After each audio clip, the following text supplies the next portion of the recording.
Professor Aavani, it's my great pleasure to invite you to, I think this is a rather auspicious place called Huixingge, which means a pavilion when hearts meet.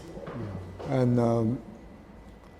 I know it's an auspicious day, not only for you, for us, but for Iran, because the success of the election of Rouhani. And you may want to share with us just a couple of words about this incredible event. Of elections. Of the elections, yes. Yeah.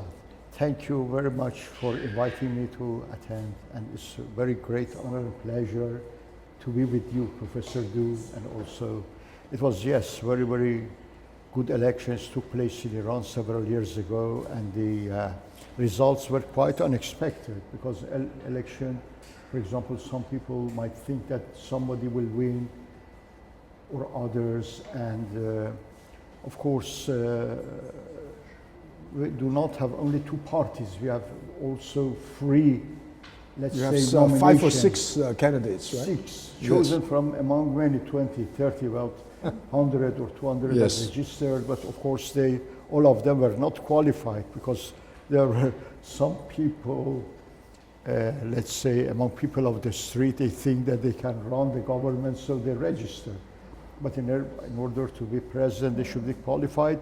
But I think these 6 people are the most qualified, having, let's say, a long, let's say, history in political engagements, and they have had high and important posts.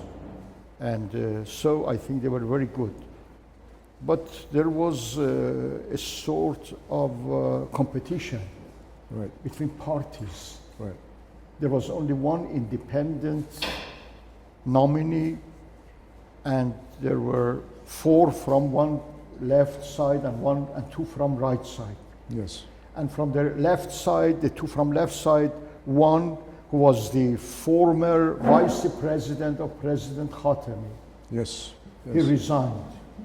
He resigned, and he's a well-known professor. He was the head of the Tehran University for many years. Oh, yeah? He was a graduate of Stanford University, and a very, very brilliant scholar, and the, let's say, permanent member of the Iranian Academy of Science.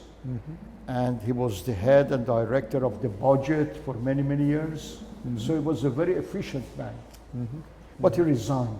And so there remained only one nominee from the left. And he was favored both by Khatami and by Rafsanjani. Yes. Rafsanjani was the former Speaker of the Parliament and twice President of Iran, and Khatami also twice President of Iran. He was confirmed by the 2, and people voted for the 2. But nobody would think that he would win. But on the day when votes were counted, he was always in front.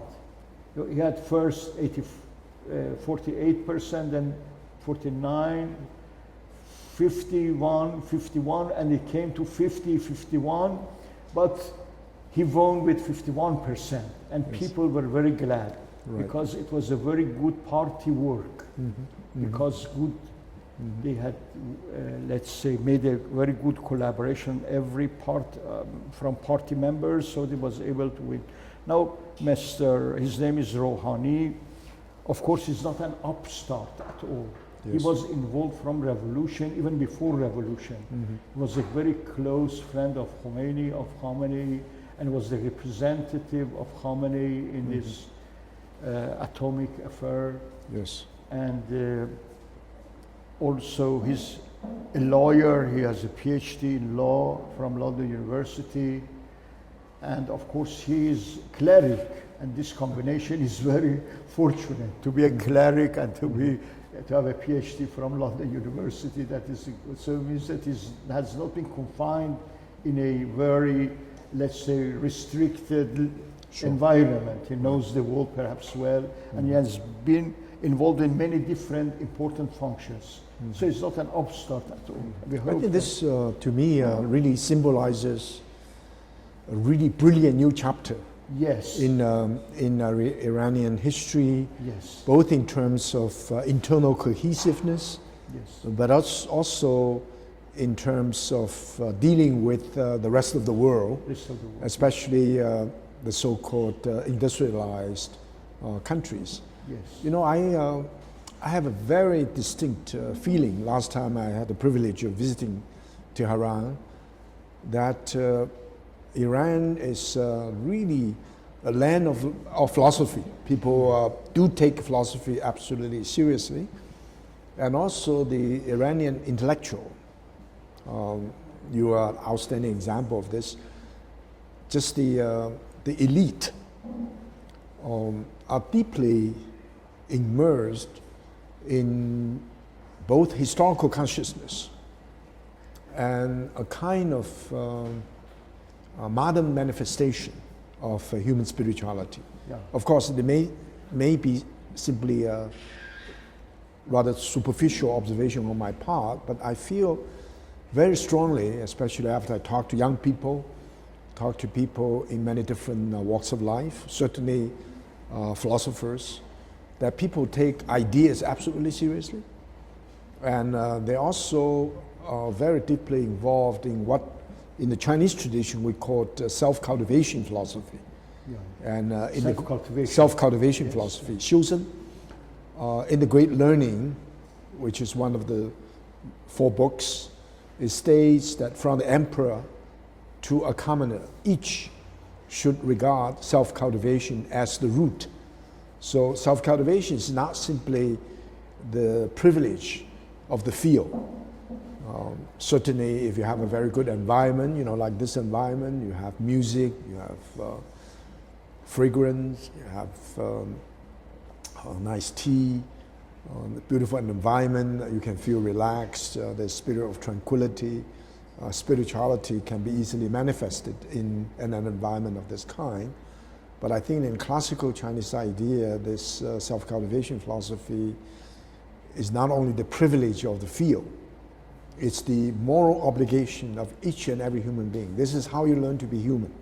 If you're not involved in cultivation, which means that you're not critically aware of what you want to do or what you're doing, you're not trying to refine yourself on a daily basis, you're not living meaningfully as a human being. So my sense is this also deeply rooted in Iranian culture, Yeah. both in the earlier Persian tradition. Of course, now it's still very vibrant and present, but also the Islamic tradition as well. Yeah. That's quite true. You pointed to very important points, both about China and about Iran, and the similarity of 2 cultures. And first, about the status of philosophy in Iran. It's very deep-rooted. Iran has a very, very long and deep-rooted tradition of philosophy. It's almost perhaps the only place in the Islamic world which has a continuous life, philosophical tradition from very ancient times. Almost all the schools of philosophy existed in Iran. They came to be peripatetic tradition. They took from Greek and they elaborated, perfected, and they even surpassed it, like Avicenna surpassed Aristotle in many, many important points. And even Avicenna, let's say, founded a new school of philosophy which he called Oriental philosophy, not based on Greek philosophy.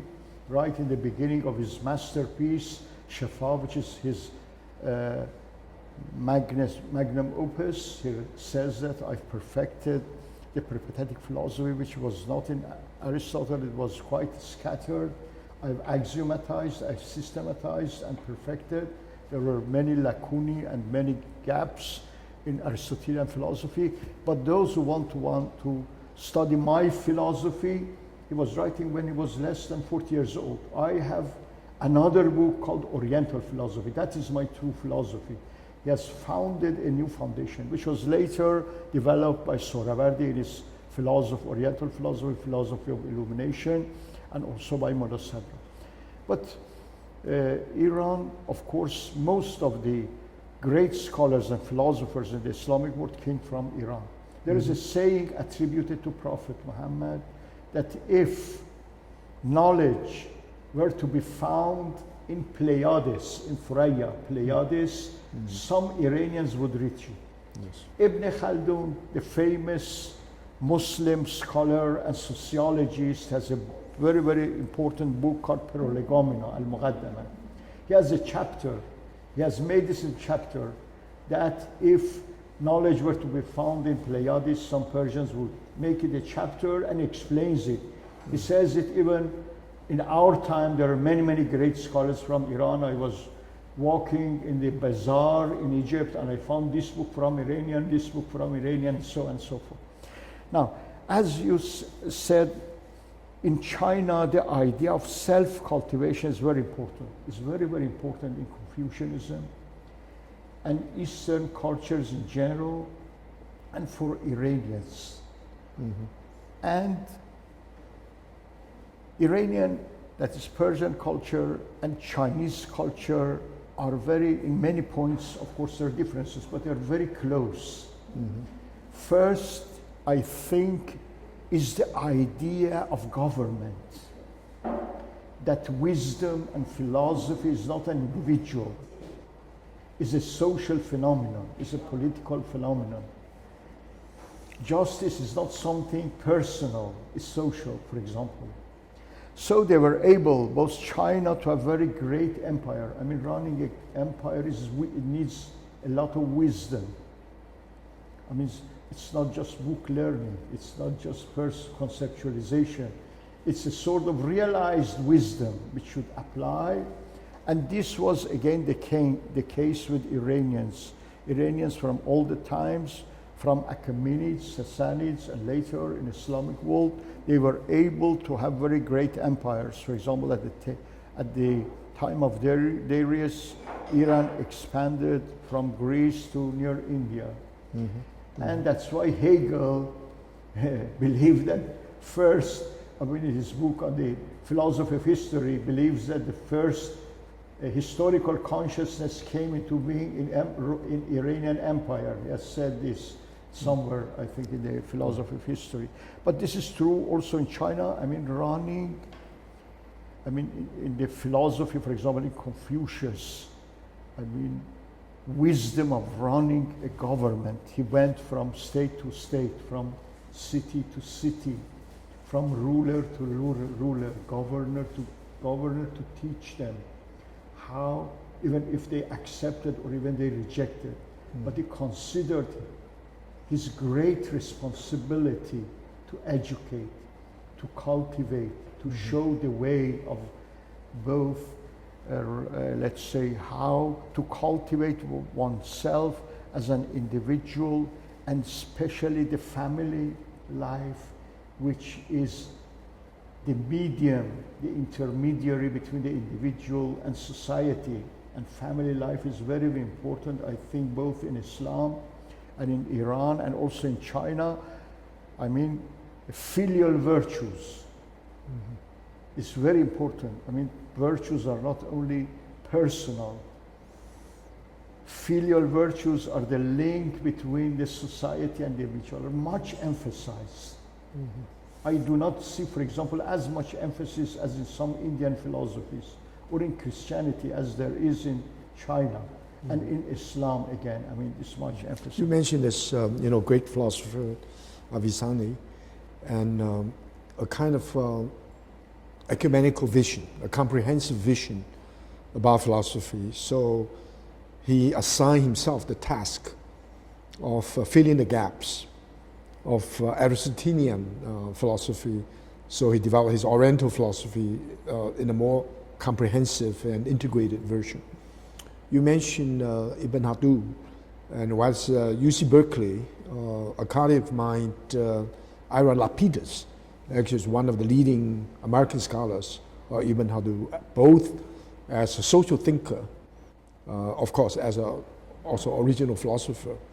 Again, I was, even with a very superficial exposure, I was just impressed by the comprehensiveness and by the overarching vision of the human community, because not only his understanding of people, but understanding of cities, of cosmopolitan areas, of social life, every aspect of the lived reality of being human.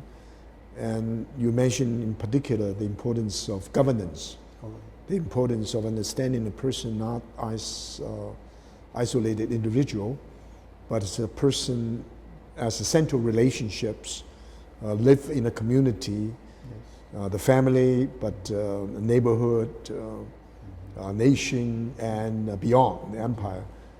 So these are not only speculative philosophers, they are action intellectuals. They are very much involved in the process of not only governing themselves in terms of their emotional life, but also in terms of society at large. Yes. And very different from the kind of spiritual exercise often is related to simply the cultivation of the inner heart and mind.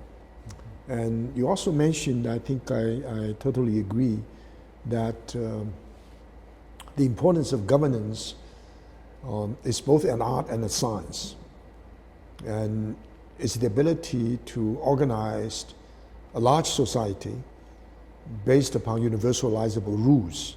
So everybody... Universal wisdom. Universal wisdom. And so right now, for example, the new president, Rouhani, is a legal scholar, with a degree in law. And these are practical matters. These are absolutely important. And Hegel, of course, as you pointed out in the history of philosophy of history, mentioned the Persian Empire as maybe the first consciousness of governance in human history.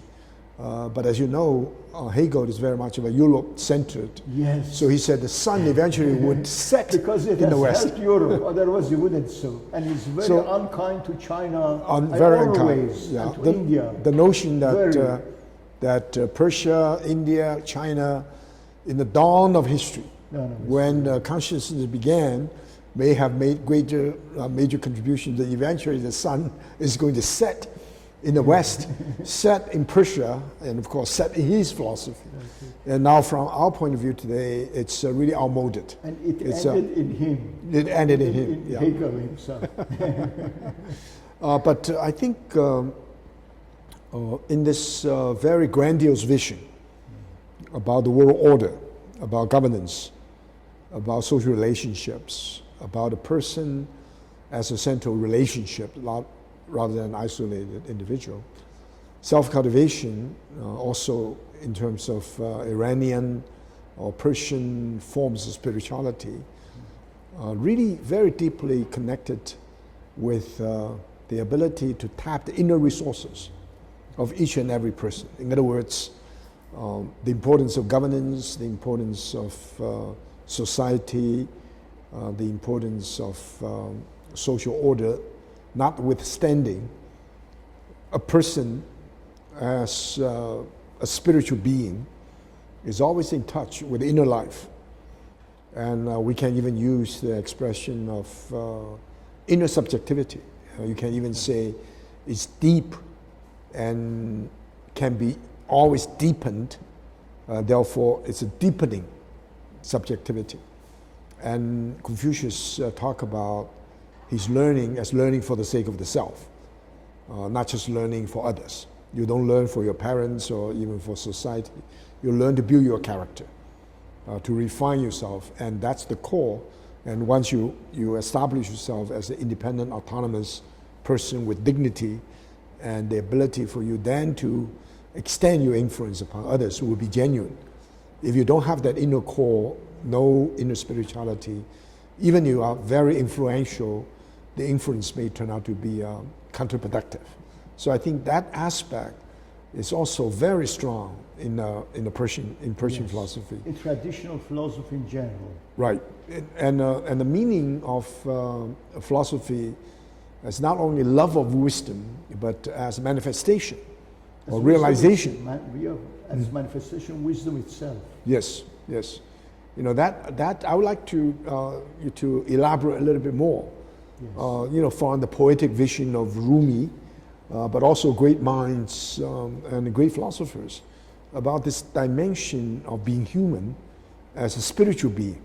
And I think this is something that is desperately in need in China today, because the society is being overwhelmed by the market force.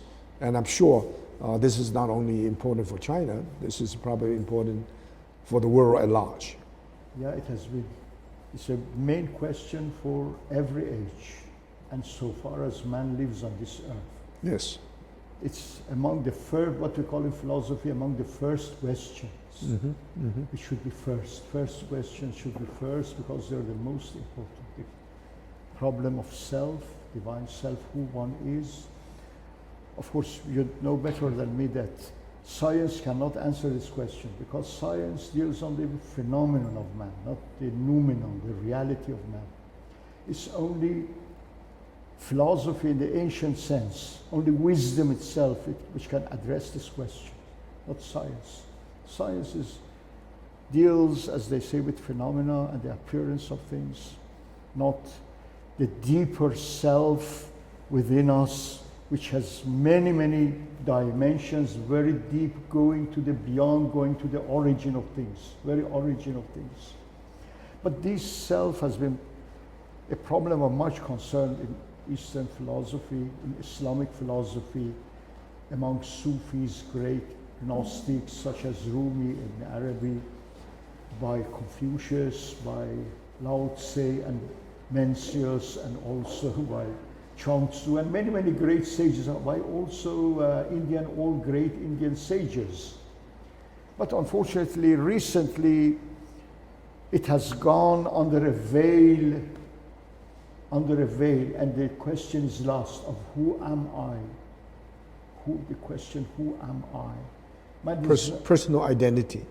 My personal identity, who am I? It's a very, very deep question. And all religions and all traditional wisdoms have addressed this question, and they have given more or less the same answer, that our eye is heavenly, is not earthly. We are not just our body. We are first and foremost the higher and deeper levels of being, what we call our soul. Higher than soul, our spirit, our heart, our inmost nature, which is even unknown, going back to the principle of being itself. Our self, which is related to divine self. According to these teachings, for example, according to Rumi, according to Ibn Arabi, there is a divine self.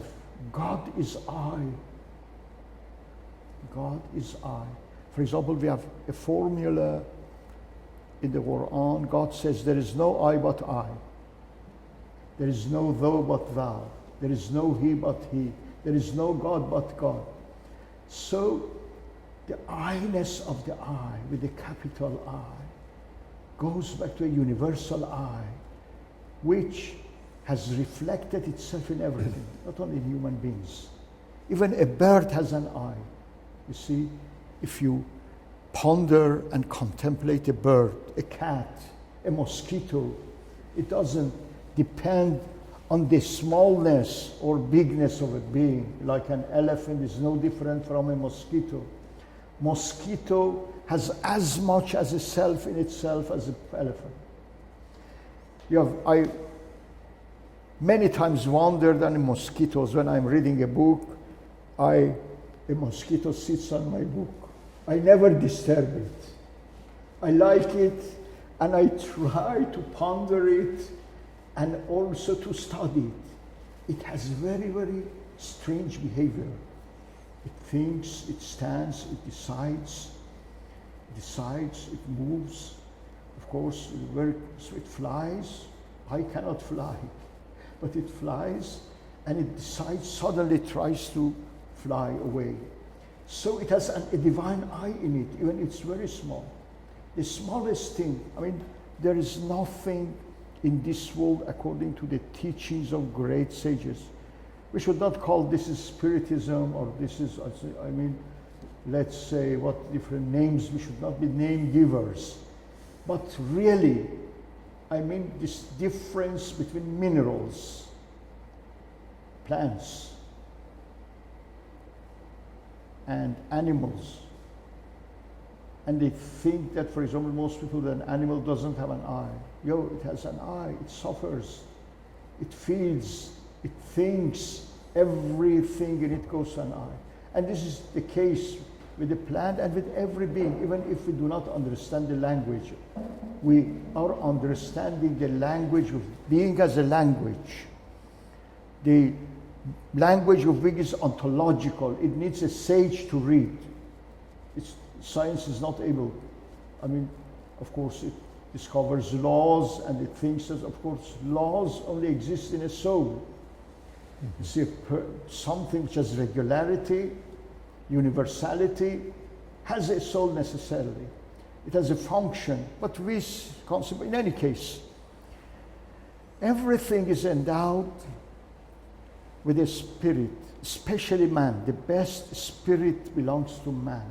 Man is unique among all beings, has peculiarities not shared by other beings, and that is his comprehensiveness of his being and the universality of his intellect, more than any other being. Man has language, man has reason of highest nature, of course, partial reason, universal reason. He is able to communicate, express. He is able to understand everything. Look, for example, in a university, you have different departments. You have physics, chemistry, biology, anthropology, psychology, sociology, economics, politics.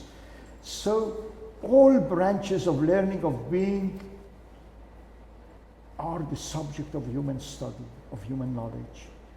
What does this mean? This means that man is a universal being and able to,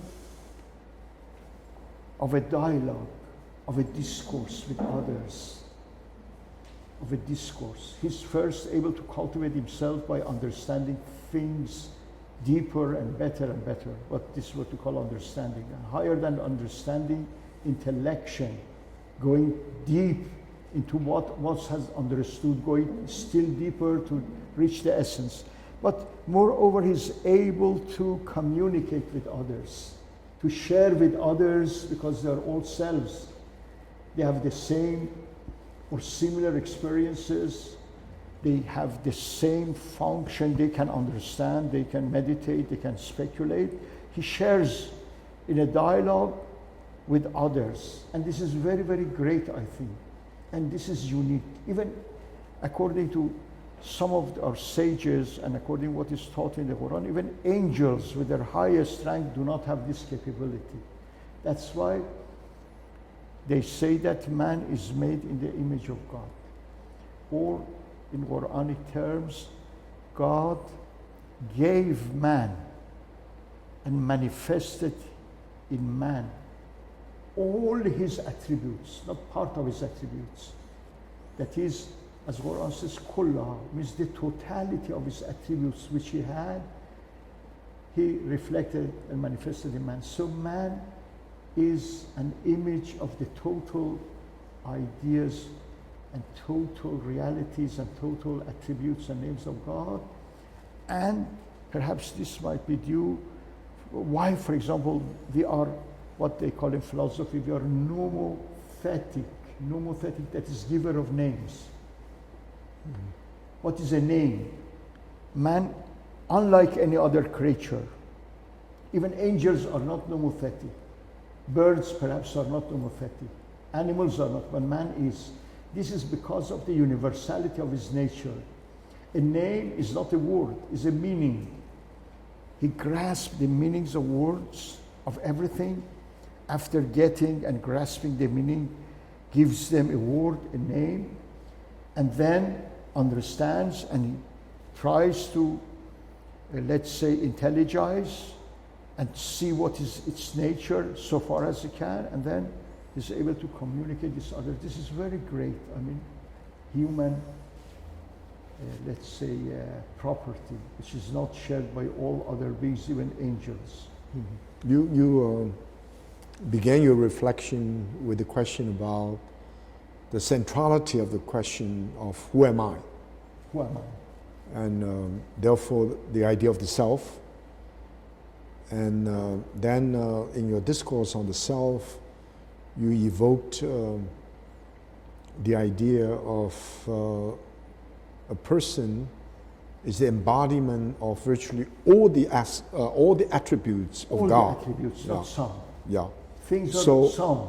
that's right. So the ability to assume many, many names, and each name carries a distinct meaning, and the realization of that aspect of meaning helps to demonstrate one aspect of being human.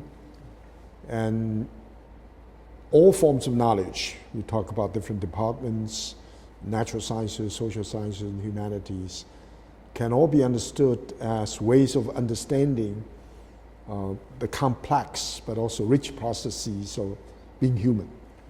And so the uniqueness of being human in this connection is because man is made in of image of God. And so this prophetic vision and human being ought to consider that as the sacred mission of not only realizing himself or herself, but realizing all the potentiality endowed by God in being human. So I think at this age, I mean the 21st century, one of the central questions we are confronted with is rethinking the human anew. We try to think, what does it mean by being human? Of course, on the surface, there are two radically different approaches. You have the creationist, you have the evolutionist, but the two are not necessarily evolutionist and what? And the creationist. Creationist, yeah. Yes. I don't think the two are totally incompatible, but certainly there's tension. Now, in the another great Confucian thinker by the name of Xunzi, he's made an observation. I try to paraphrase it. Everything is made of the vital energy, the qi. Everything's made of vital energy. Mineral, plant, trees, everything's made of vital energy. And only plants have life. Only animals have consciousness. Only humans have the term that it uses is rightness, but it can be rendered as moral sense. But in any way, everything is made of the vital energy, and only a subset of all beings that are made of vital energy have life, like plants. Now, the vitality of plant is a manifestation of the vital energy, but it's not reducible to vital energy, something new that happens when you have plants. And when you have animals, animals have consciousness, and therefore animals are alive, animals are endowed with vital energy, but you cannot reduce consciousness of the animal simply to the life of the plants or to the vital energy of all things. Then the emergence of the human has this quality, let's say moral sense, which means the humans are conscious, life, and full of vital energy. So the question then, what is that uniqueness of being human? There are two questions. One is the emergence of a new reality. We call it the emergence. Life emerges. Like evolution. Like the evolution. Life emerges, consciousness emerges, human right emerges, human moral sense emerges. So the emerging quality of being human is rooted in animal consciousness, life, and vital energy. That's the reason why we can learn a lot about ourselves by studying animals. We learn a lot about animals and by studying plants and so forth. And also we are an integral part of the animal world, an integral part of the life world. But yet we have to say there's something unique of being human, which is not simply understandable by referring to the rules of the game governing the animal world, governing the world of life and the world of the vital energy. So that uniqueness of being human. This is shared by all major Confucian thinkers. Now, Confucius didn't talk about it metaphysically, but Mencius already talk about that in a very graphic demonstration of the human ability. What in a let's say in a summarized form, and it's the ability to feel the suffering of others.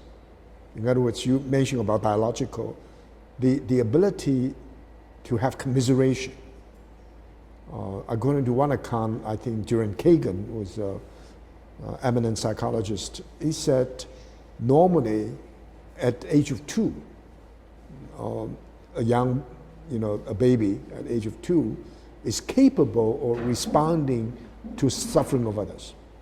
But now some people say way beyond 2, even a baby of a few months.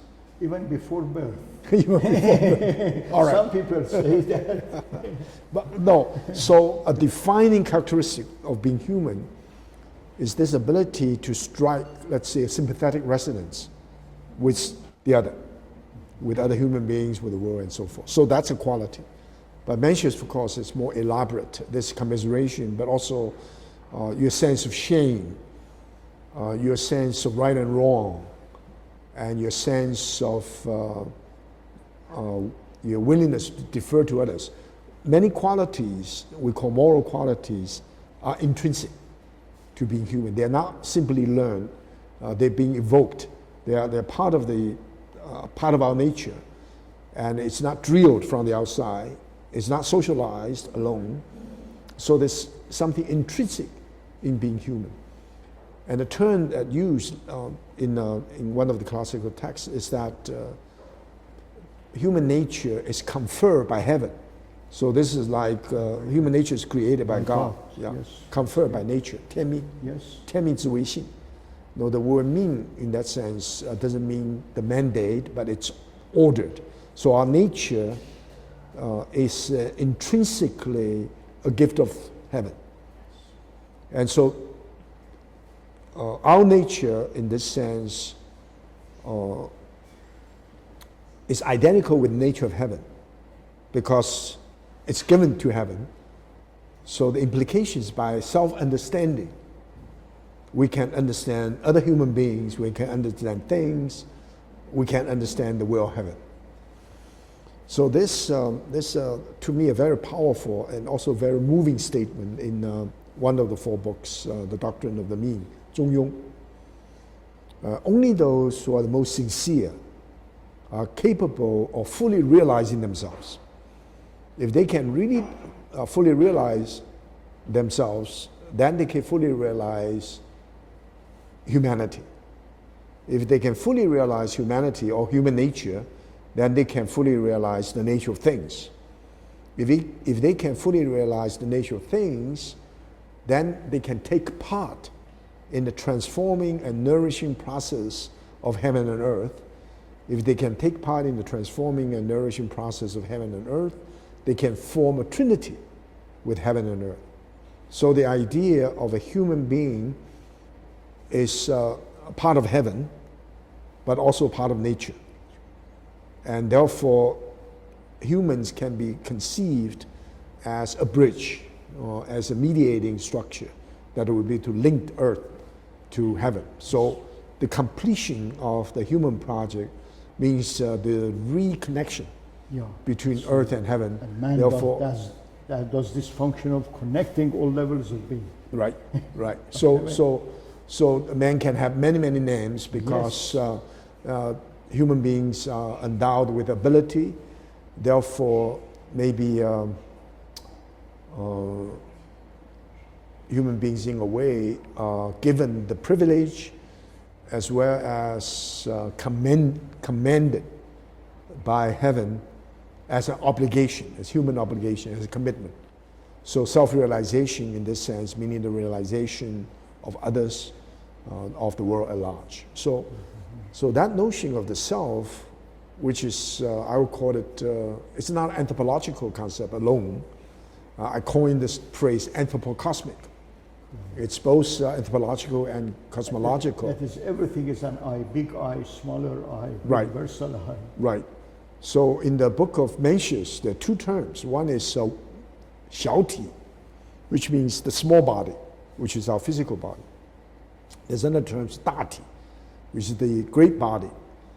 And the great body is the body that can embody not only society, but heaven and earth. So that's the cosmic body, the great body. And So you have the same idea in Confucianism. yes, yes. Macrocosm, microcosm. It's a microcosm, macrocosm. And this, one thing very interesting is, that's the question actually I raised yesterday with Professor Clooney about the body. And one way of looking at the body, rather than the body is separate from the spirit and soul, but the body, in fact, is a site, is a location where the heart, mind, and the spirit and soul resides. It's spatial-temporal. Yes. It's body, otherwise it's not spatial-temporal. There is no wall. Right, and it's also sacred. Yes. So the sacrality. Because it embodies yes. the spirit. Yeah. So the four dimensions, 4 or 5. Let's say the body, the heart and mind, the soul and the spirit. In Chinese, we have the word 身 actually means 身体, a body. 心, sometimes it's say the awareness of the heart and mind. And the soul is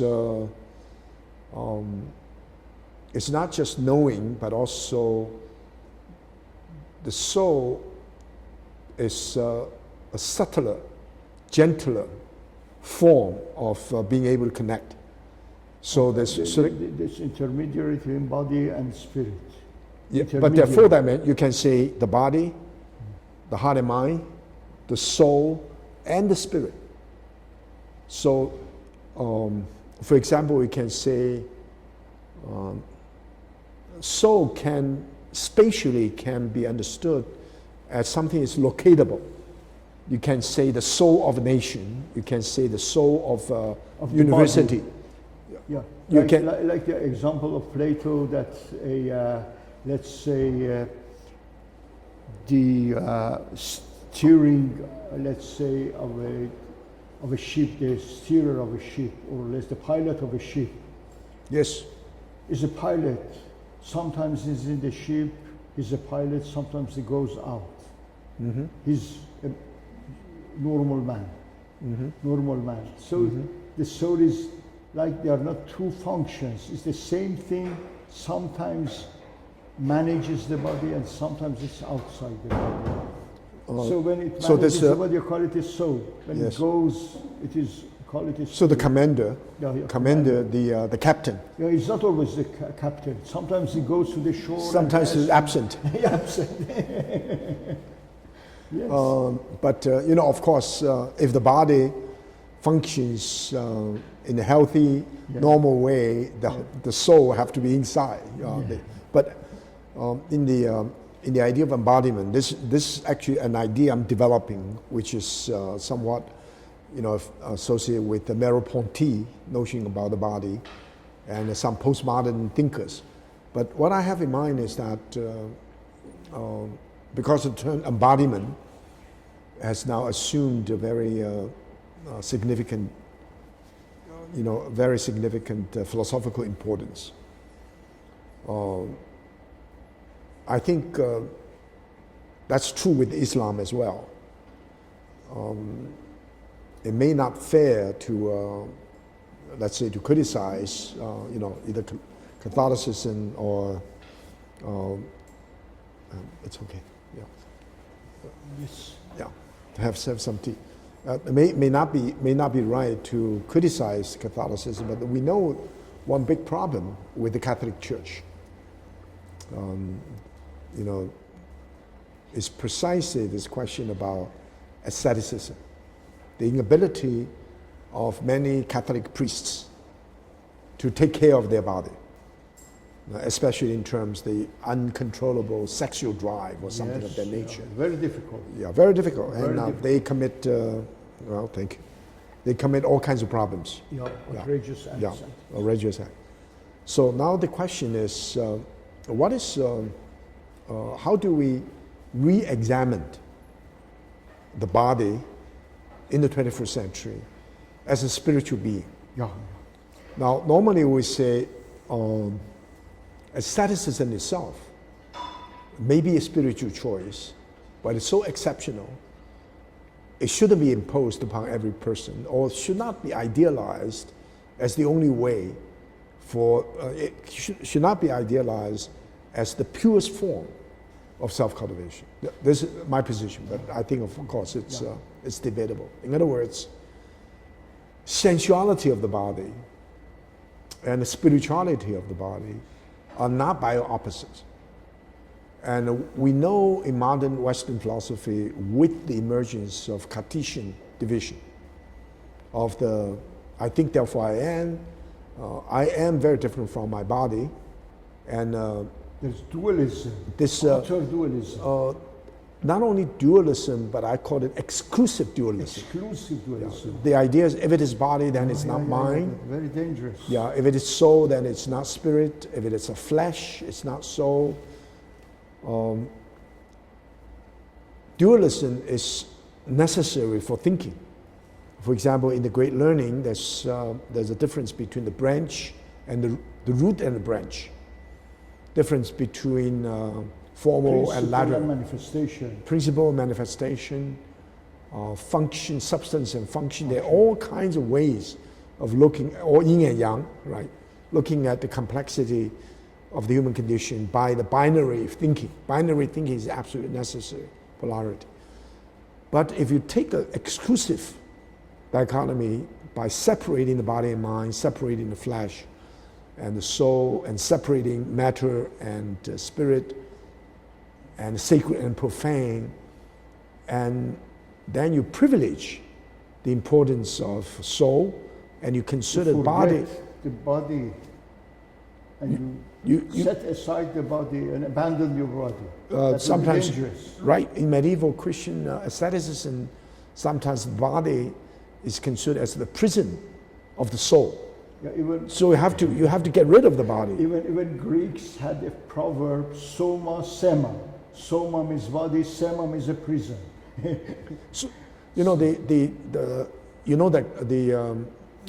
exercise, a spiritual exercise, which can turn out to be very brutal.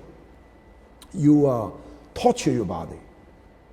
You force your body to suffer, and in order to free your soul from the body, you know that kind of flagellation. They had flagellation, self-flagellation, and things like that. It's just incredible, incredible. So that, of course, I think in the 21st century it would be considered, is not allowed to torture someone else. Against human rights. It shouldn't it's be. Not only against human rights. It's ever. You're not allowed to torture yourself because.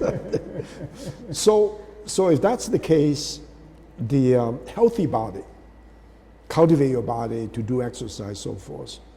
It's also a spiritual exercise in order to, yoga. Spiritual, and so, yes, it's right. spiritual in the East, in the Oriental philosophy. Right. Now, a big question here, though, is the link between social service and spiritual self-cultivation. Yeah. How we can combine the two? You have a radical position by Richard Rorty, a very close friend, but also quite annoying because he thought in a totally secular, postmodern. The term that he used time and time again, hybridity, almost everything is a mixture of everything else. Now, he would say, you have to make a choice. Whether you want to cultivate yourself or you want to perform some service, public service to society. You make the choice. If you want to cultivate yourself, forget about society. If you want to serve society, forget about yourself. You just cannot get both. And you know, he... two extremes. He thinks that there is no middle way. Yeah, I told him that if you are right, that whole Confucian project fails. Because that's... Society itself fails. We can have no society. Because it's based on both. Absolutely, absolutely. So this negotiation, and I hope it's not just a negotiation. The mutuality is based upon some kind of mutual enforcement. The more you cultivate yourself, the more you are prepared to care for others. The more you're able to care for others, the more you're going to have a deepened and deepening self-awareness.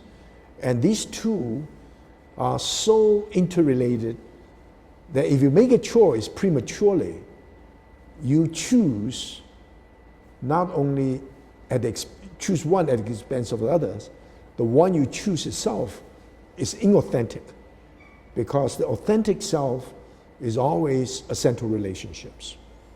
The authentic way of serving society is not at all in conflict with your character beauty.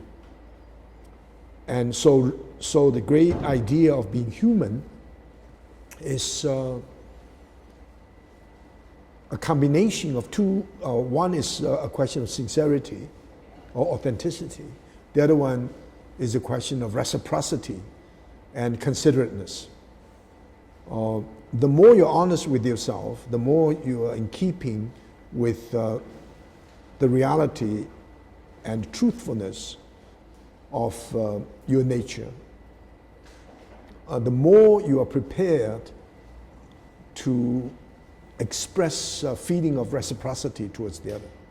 So honest with oneself, considerateness towards others are not two separate forms of exercise. They are so closely linked. Therefore, they're correlative. They're correlative. They're correlative. They're involved in a continuous interaction. It's not a return in terms of circle.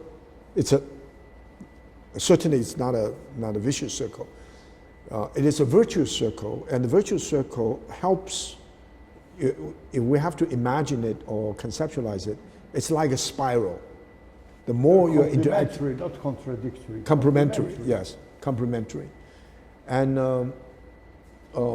therefore, the question about governance earlier, and the question of inner spirituality, right now in the 21st century, we need to consider these two domains as important for each and every human being, not just for leaders, but for commoners, for everybody, because sometimes it's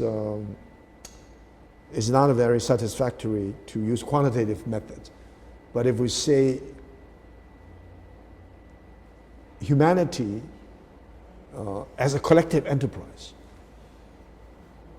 as a collective enterprise entails the participation of every human being. Any human being who refuses to take part in this great enterprise or realizing humanity is to do some damage to the totality of the humanistic spirit. So the worst, of course, are a group of people who hurt themselves and hurt others because they're stupid, because they are unreasonable, because they're governed by uncontrollable passion. There are people who are very self-centered. They're willing to hurt others in order to benefit themselves. Society will not survive if there are a lot of people like that. And we do have a lot of people who actually benefit themselves but not hurting others. They are tolerable, but still they're very isolated. But there's very dangerous individuals. Absolutely. Like worse than beasts. Right. They do things beasts would never do. Right, right. So my sense... Even in the name of religion. Right. So the sense of benefiting oneself as the basis of benefiting others, or benefiting others for the basis of benefiting oneself, this sense of expanding is important. Now there's one Confucian belief which I know it can be, first of all, mentions, criticize Mozi, the Moist. The moists are collectivists, universalists. And jurisprudentialists, yes? Not the moists, but the legalist. Legalists. But these moists are interested in some kind of universalizable abstract principle. For example, you should love everybody equally. So the idea is you love the parents of a stranger. Even as distribution of, let's say, love. Yes. You should love the parents of a stranger as intensely as you love your own parents. Now, Mencius is not happy with that. First of all, it's not practical. If you impose that principle on everybody, then you treat your parents as indifferently as you treat strangers. Now, but that's only part of the story. So the idea is that you should continue to extend your humanity. And like the water, allow the water to flow. And the water can only flow if it fills all the holes in front of you. If the water supply is not strong enough, it will not flow. It will stop. If the water supply, the hydraulic level is high, it will flow far. So you cultivate your level and you judge and experience it concretely and honestly. So if a person is able to care for only his own parents, and that's better than simply to care for himself. But if he can care for not only his parents, but his other relatives, that's better. The water flow can carry a little bit farther. So we all aim at this particular idea of cultivating ourselves and helping others. Then the supply of humanity will be greatly enriched. Yes. So that notion, on the surface, it's like Karl Marx has made a remark that the freedom of one person is the basis of the freedom of all people, or the humanity of the all people depends upon the human or the humane acts of every human being or every members of the human community. Yes, yes. Yeah, you mentioned very, very important points. Very, very important points. I just wanted to talk about certain of them because there were so many points you mentioned. I wish I had put down some of them because they were very important. But first, I mean, for example, the idea of evolution, the idea of energy, the idea of embodiment, the nature of embodiment, the nature of the body, and also virtues and many, many other points which are very, very important. But I wanted just to say certain thing. Many errors are common. We should discover errors. See, there are many errors in thinking. Formerly, there were laws of thought, and violation of any law of thought was considered to be, if it was done intentionally, as a sophistry. It was done unintentionally, it would be an error. But nowadays, many errors are done in point of knowledge, ontology, and many things like that. Now, I wanted just to say something, for example, about evolution, about scientific concepts. You see, nowadays, most scientists act as scientists and philosophers, and they have no right to do, in science to do philosophy. You see, science has certain limits. They should move their observations, but if they make conclusion, this is philosophy, all right? And there are many mistakes of this sort done. They put questions which necessarily do not belong to science at all. And you can have many different answers in philosophy. And some of them are what we call first questions, the deepest even philosophy itself cannot. The higher levels of wisdom can solve. For example, the question of who I am is not a problem of psychology. It's not a problem. It's not a problem of science at all. It would say that it's matter. It's observed. It's not true at all. At all, it's not true. So the problem of evolution is more than a scientific concept, much more.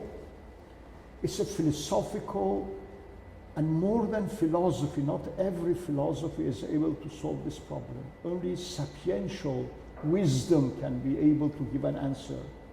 For example, I give you an answer. My sensation sees something, but it cannot interpret. It's not a function of sense to interpret things. It's like a camera which shows me things. It shows me the appearance of things. It shows phenomena. It's not able to tell me what's the nature of a thing at all.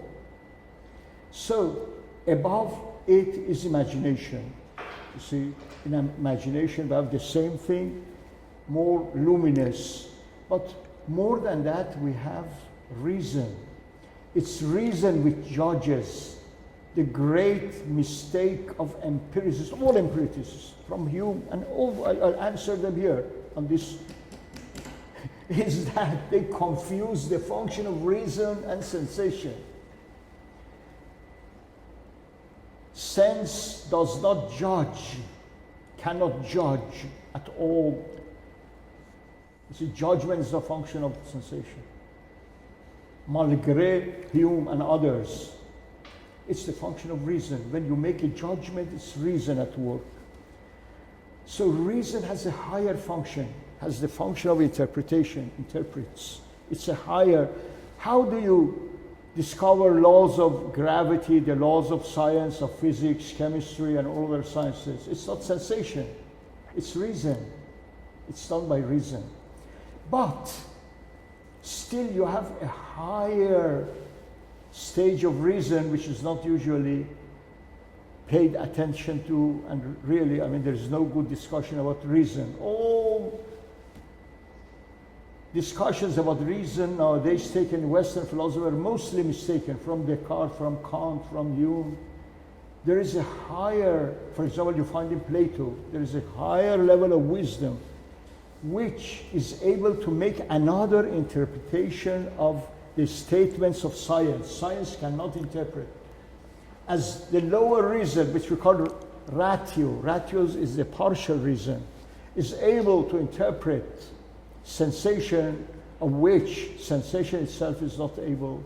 So there is higher reason which looks down on what reason has discovered and is able to give another higher interpretation. In Plato, this is called noesis. Noesis is very difficult. So they made, if we make like sages of medieval philosophy, between intellectus and ratio. Ratio means calculative reason.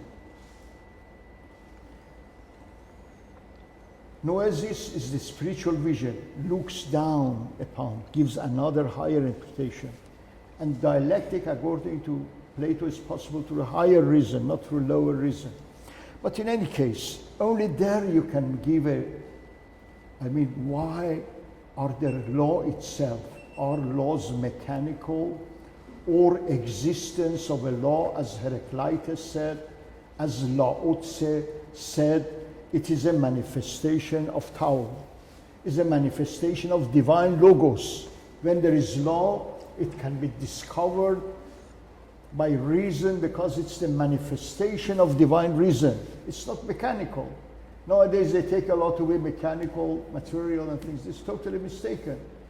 So, I mean, in short, modern science has posed many questions, many questions, and has tried to give answer through science, but those do not belong to the domain I said. The question, who am I, is the deepest question, cannot be solved either by psychology, nor by physics, nor by chemistry. Only the highest type of metaphysics, which we call Oriental metaphysics. You find this a good solution with the sages of India, with sages of China, with the sages, Sufis of Islam, sages of Islam. So the poet, the Persian poet Shabestari, which I was teaching in this course here, says, when one person sings himself an I, a particular I, he starts to contemplate, who am I? And from this particular I, he goes to the origin of the I, which is universal I. He makes a journey from the particular to the universal, to the origin. This is not haphazard. This is not by chance. So if we have true metaphysics, that I mean, science should be interpreted through a higher knowledge. You see, in Middle Ages, beginning with Aristotle, Plato, scientia was linked to disciplina, disciplina to sapientia. Mm-hmm. Scientia is a lower type of knowledge, science, which we call science. This science should be interpreted by higher wisdom, sapientia. But nowadays, sapientia is totally cut off. You see, scientia is cut off from sapientia, the highest wisdom, and I mean, considers itself to have the full authority to interpret the whole universe on the basis of science. This is totally mistaken. As, let's say, lower science, lower type of knowledge, science, has forfeited absolute knowledge, partial reason, which is ratio, has forfeited the right of absolute reason, which is intellect. Nowadays, there is no differentiation between universal intellect and partial intellect. Universal knowledge, partial knowledge, sapientia, and scientia. And this is very important, because metaphysics deals with vertical causes, not horizontal causes. You see, science and all sciences are horizontal. The causality even is horizontal, but metaphysics is totally vertical. And moreover, things are symbols, are manifestations of principles. They are symbols, manifestation of principles. From the symbol, you should go to the principles. So in philosophy, in pure metaphysics, things are not taken as facts, as symbols. In science, everything is taken as facts and nothing is taken as symbol. There's a very great difference between true metaphysics. If there is an I, you should take it as symbol why there is an I. But if you take it a fact, science tells you there is energy and things like that. Moreover, I mean, this is the case about the existence of energy. This energy is divine energy. There's no material energy. They attribute everything divine to matter. See? So, it has functions, laws, and the manifestation of qualities. There's many qualities. Power is a quality of being. Being is power. Non-existence has no power, when everything which is a power.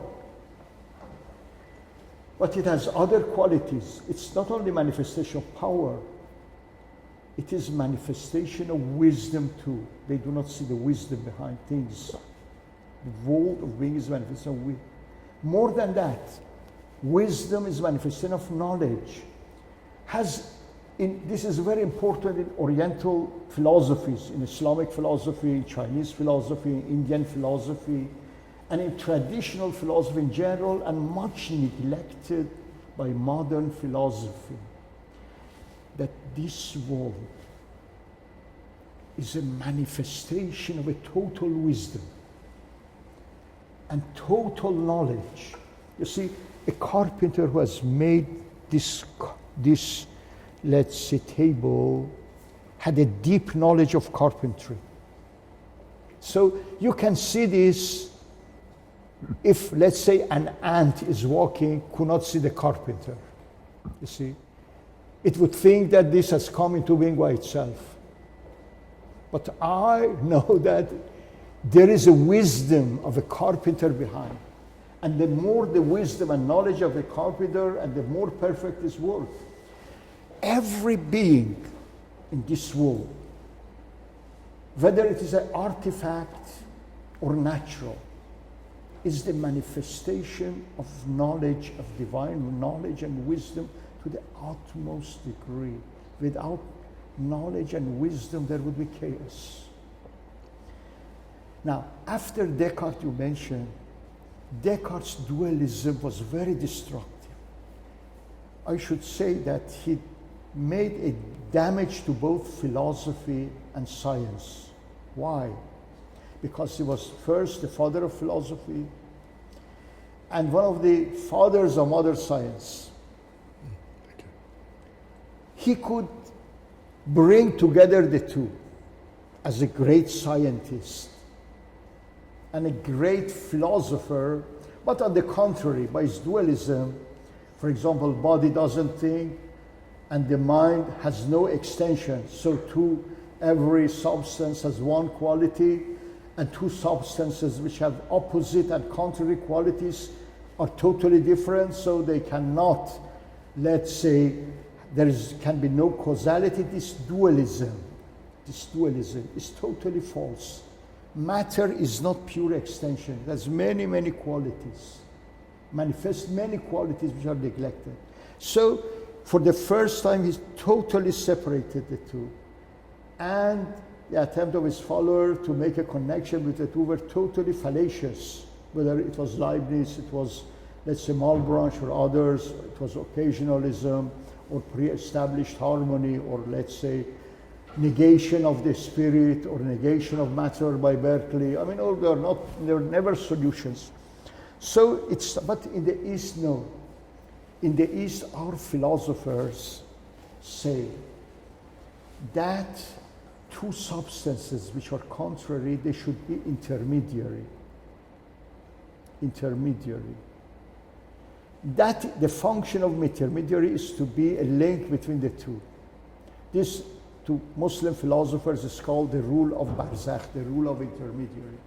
The intermediary is related because it has the qualities of both. For example, imagination in us. And there is no, nowadays, after Descartes, there is no discussion of imagination. You have mind and your body. Nothing. Imagination is a reality, links the two. Because like an image in a mirror, it is particular, like an image. When you are looking in a mirror, it's me, showing me. It's not man, it's me. Imagination is shows things. I see things in my imagination right now, like a mirror. It's particular like sensation, but it's luminous like spirit. So everything which comes down from above passes through it. When an architect wants to build, first he conceives it by his intellect, then he particularizes it through his imagination, and then he builds. Always it functions in an intermediary. What we reveal, another world and this world, there's an intermediary. Even between heaven and earth, there is an intermediary, which you said is heaven, is man, which has qualities that functions an intermediary. I mean, and another point which is very important is embodiment. I mean, I should explain. Christianity believes that only Christ was God embodied. But it's not the case. Everything in this world is embodied. Is a spirit become body. You see? Because everything has descended from the principle of God. And there is no leap between worlds. It doesn't leap here down. Everything has origin, whether it's an atom, electron, human being, whatever it is, comes down from there. There is no leap and brings with it everything down from there to here, from knowledge, power, things like that, even if we do not see it. So the strangest phenomenon of our world is a problem of embodiment, not our embodiment, the embodiment of this table, the embodiment of everything. First, it has become spatio-temporal, There is no speciality and temporality. And the way is not through outward senses. We have another way, through internal senses. This is something which man forgets always. One has other than outward senses, which are eye, hearing, touch, and things like that, smelling. This is for external world. There are 4 other windows to other worlds. This is to outer world. Imagination is a way to evolve, according to Muslim philosophers. As an eye, I do not see my eye alone. It's not imprisoned in itself. It's open to a infinite horizon, infinite things. And so is our internal. Our imagination is not closed, it's not prison. It's a gate opening to an infinite universe, much higher than this universe, but close to us, open only through this aperture. Reason, again, is an inner aperture to evolve of reason, which all things participate, no doubt. We see with our eyes only the exterior things, but we discover through inner. We discover, how do we discover the law of physics? Not by senses, through our interior. So things have interior which are discovered by interior, by reason, have that function too. But it's not visible by eye.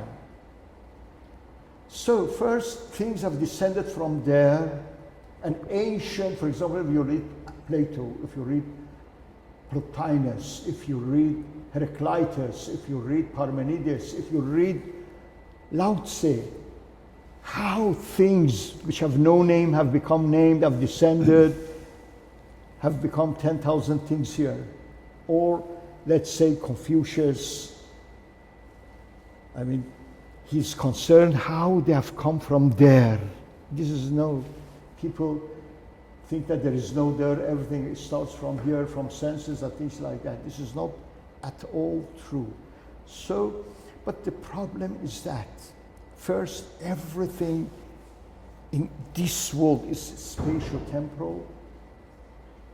Being is not necessarily spatio-temporal. People think after Kant, this problem came into Kant, into being. Kant, he says that being is spatio-temporal, there is no being outside spatio-temporality. And this taken was Hegel and also by Heidegger. So they are not able to think that there is an existence above spatio-temporality. No. I think this is a second, this world is world of spatio-temporality and the world of what I call embodiment, not our embodiment, embodiment of everything. So embodiment is the nature of this world, we should be. But very important thing is that our soul makes our body. Well, did we make our body? No. No, we did not make our body. Our body, our self, soul is a manifestation, both soul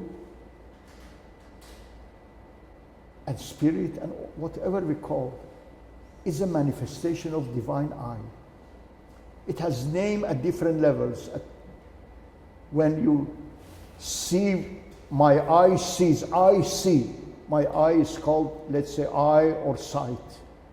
I feel is called feeling. I write, I'm a writer. I do this. Or I say my body. I'm not necessarily my body. Because I say, if I were my body would be tautology, would be my tautology. When I say my body, like I say my shoes. If I wear my shoes, so whenever I think of myself, I should think of my shoes. But when I say I, my body, my shoes, my spirit, it has manifestation in different levels, and at each level it's the same as that function. and it creates the body to function according to its different attributes, divine attributes. It sees. I see through my eyes. I hear through my ears. I move through my legs. I move my hands through my hand. It's all the soul, all my eye. So my eye descended and made these things in this world. So it is part of me. So far as I'm in this world, it's part of me. I cannot separate myself. So, I mean, most religions, Islam is too. It's like Confucianism. Prophet said there's no monasticism in Islam. No, to be active is much better to go and act in the way of God life, to write, to think is much better than to, let's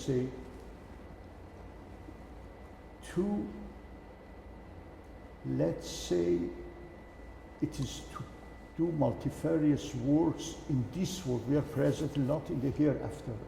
Hereafter we leave this body. But we survive, our eye survives. But we leave the body in the grave. We leave our body in the grave, but still we have our eye with us. Because our eye is not the body. And each level of being has laws. This level of being has physical laws. They are studied by physics, chemistry. Moreover, right down here, laws are not physical. You have ontological laws. Laws of being as such.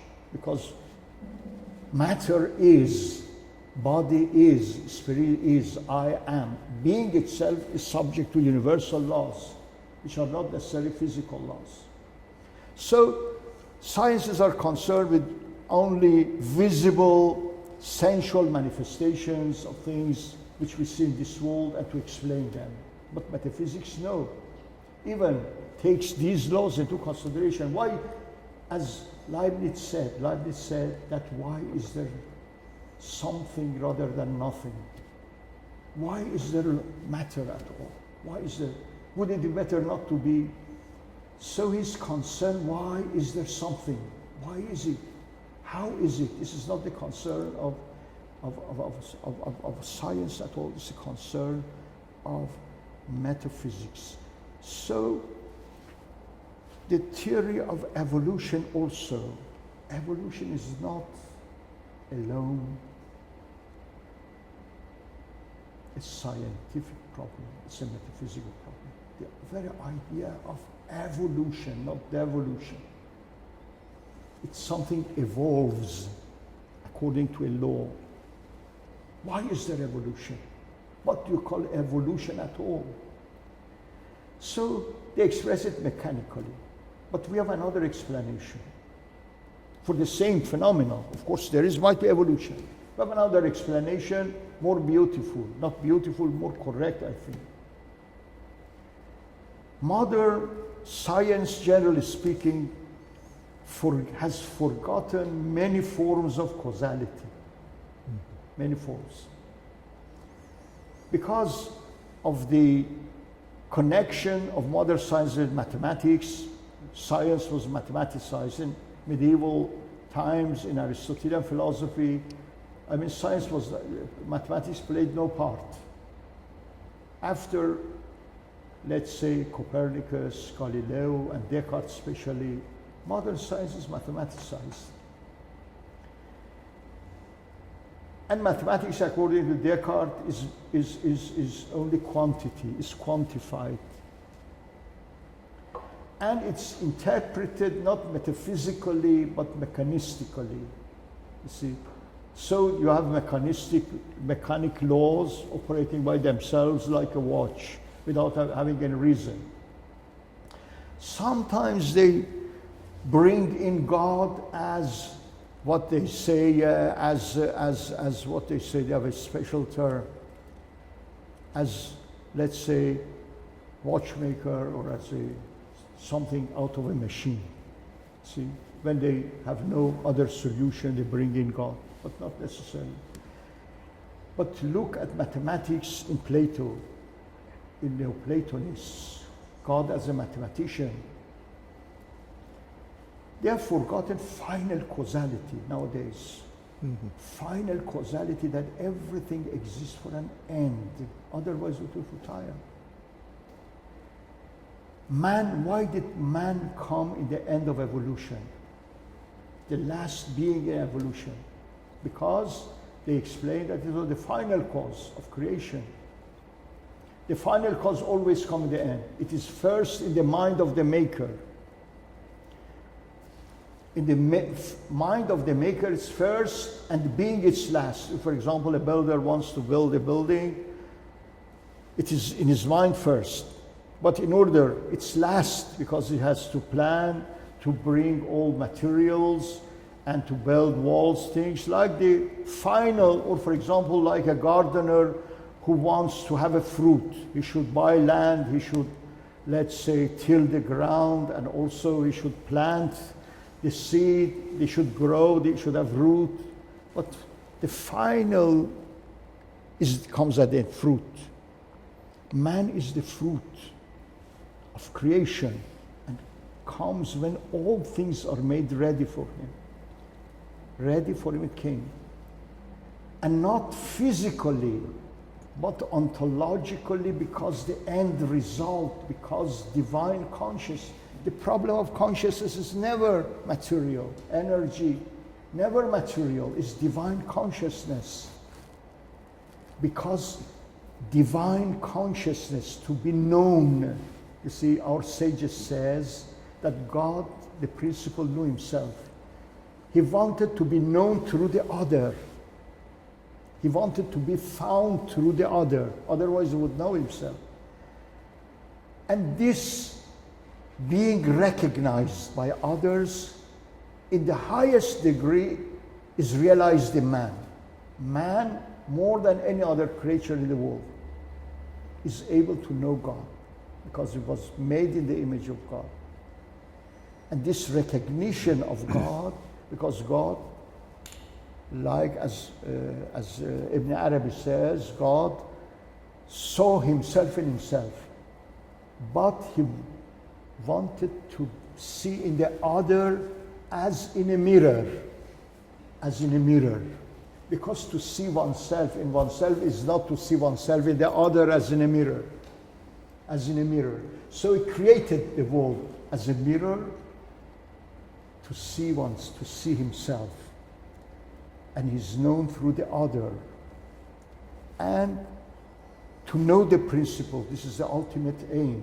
This is the highest, it's very forgotten. Neither science can solve this problem, to know the principle. This is the message missing of Eastern wisdom, whether Chinese, whether Indian, whether Persian, Islamic, Christian, ancient Greek. I mean, the sages were all concerned to know things through their principles. And this is a message which is quite forgotten in modern philosophy. And of course, it's never business of science. It's no business of science to be concerned with it. So it's forgotten totally. And man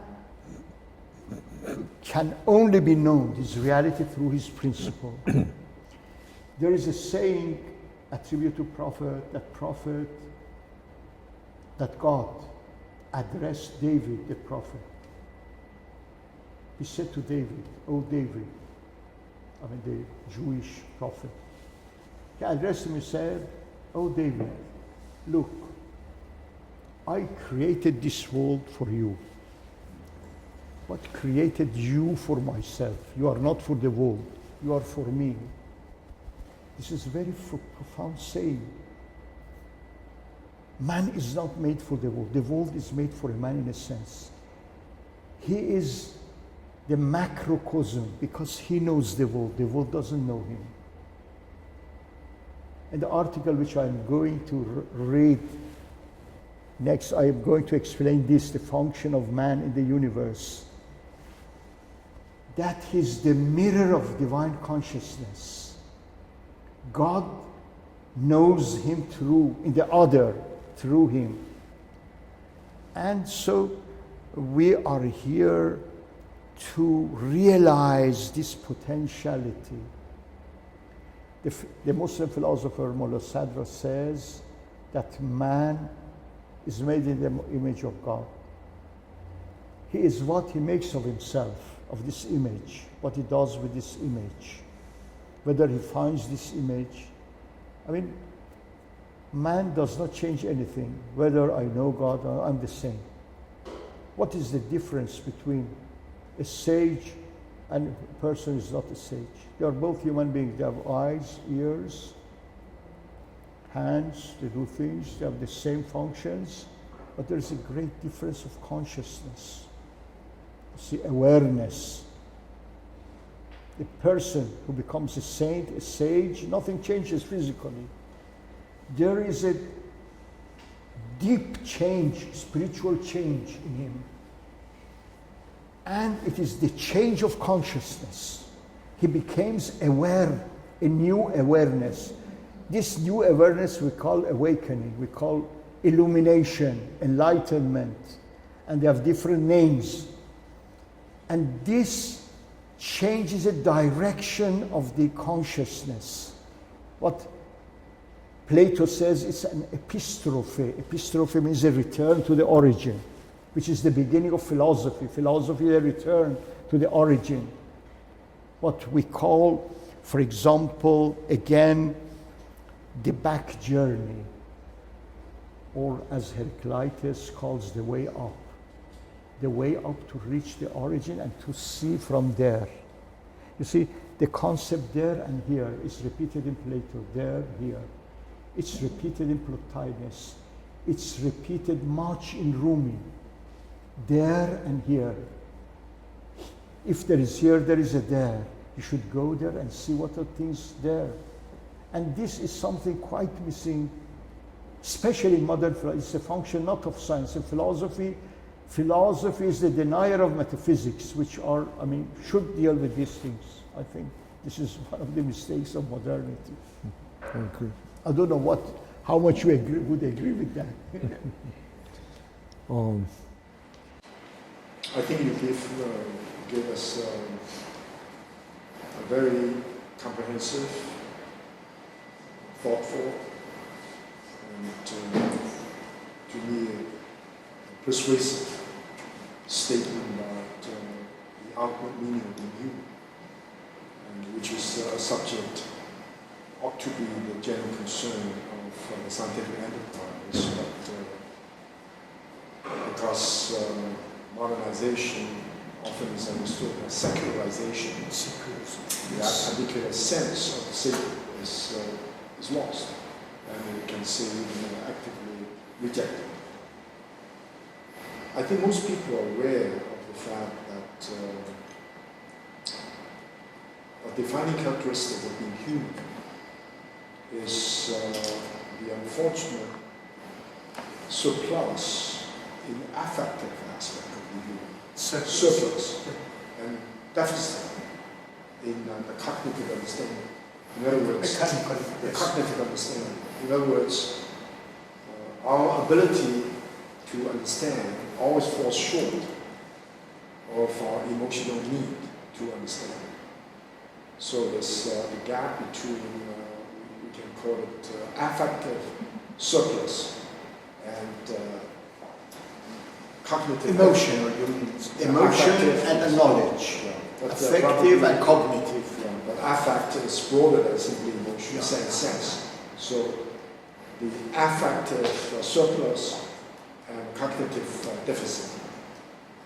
And one clear indication of the cognitive deficit is the inability of science, no matter how you define it, how broadly you define it, fails to understand dimensions of rationality that have been taken for granted as absolutely essential for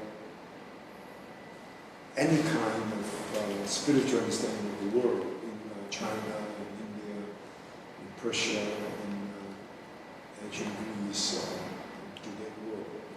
is now rejected outright. The notion of the notion of self, Pardon me? including the notion of self. Absolutely. So I think we have this problem. And I think in 1923, there was a major debate in China between a Confucian philosopher by the name of Zhang Junmai. We're going to have a workshop centered around his work when he gave a series of lectures at Tsinghua University on philosophy of life. And a geologist by the name of Ding Wenjiang, who was supported by a number of other so-called positivistic scientists, such as Wu Xi and Wu Zihui and so forth. These pro-scientific thinkers are very shallow by our standard now, because The knowledge by itself is appearance. yes, they are very positivistic. Anything that cannot be calculated, cannot be calculated, cannot be touched or quantified is not knowledge. So they strongly believe that science eventually will even solve the problem of the riddle of life. So the philosophy of life, the experience of life can also be somewhat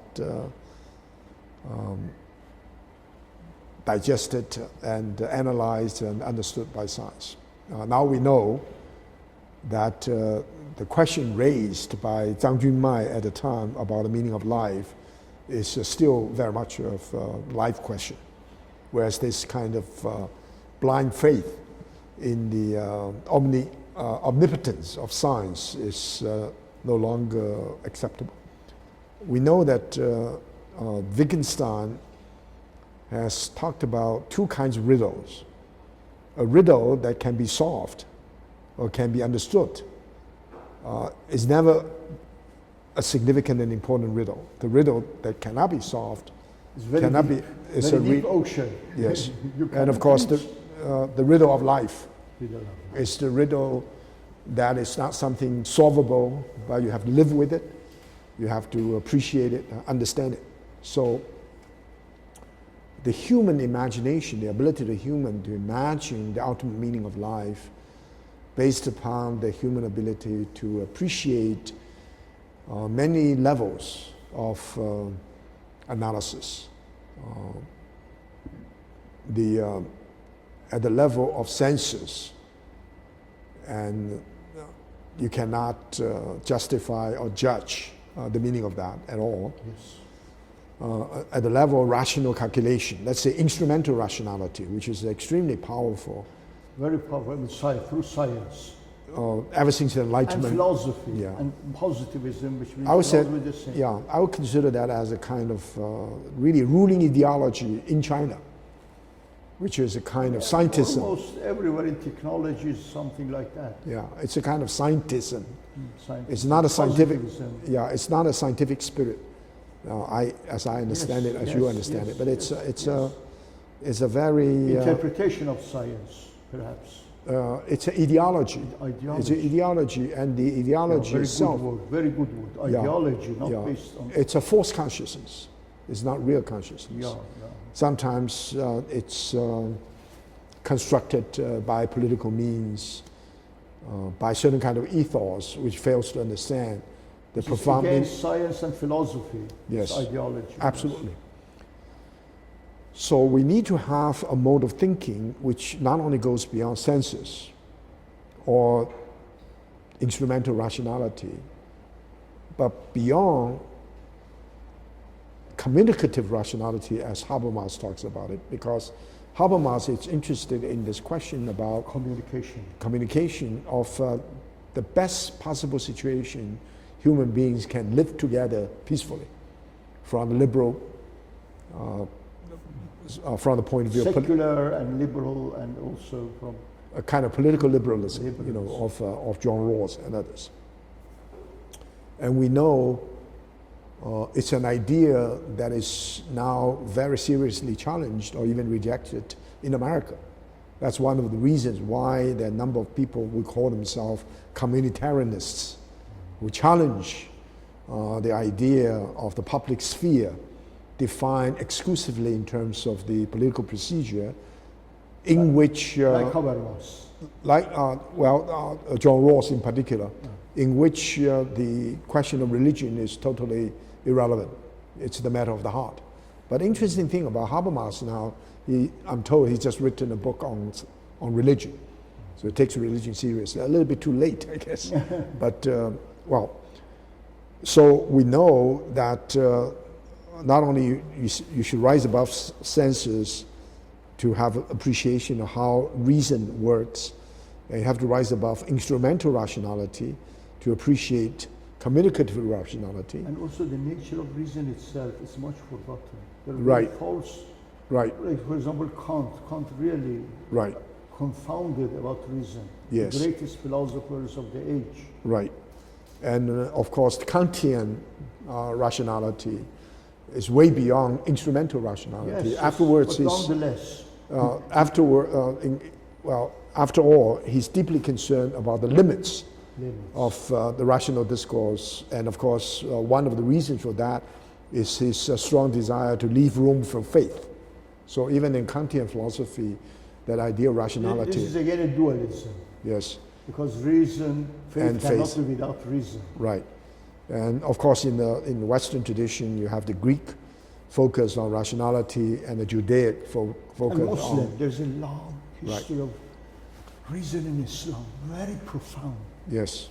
And it is, Very profound. I think, a very profound tradition of the scientific inquiry, no matter, especially broadly defined in the Islamic world. But anyway, we want to go beyond not only instrumental rationality, but even communicative rationality, even the Kantian notion of epistemological limits of epistemology, or his idea of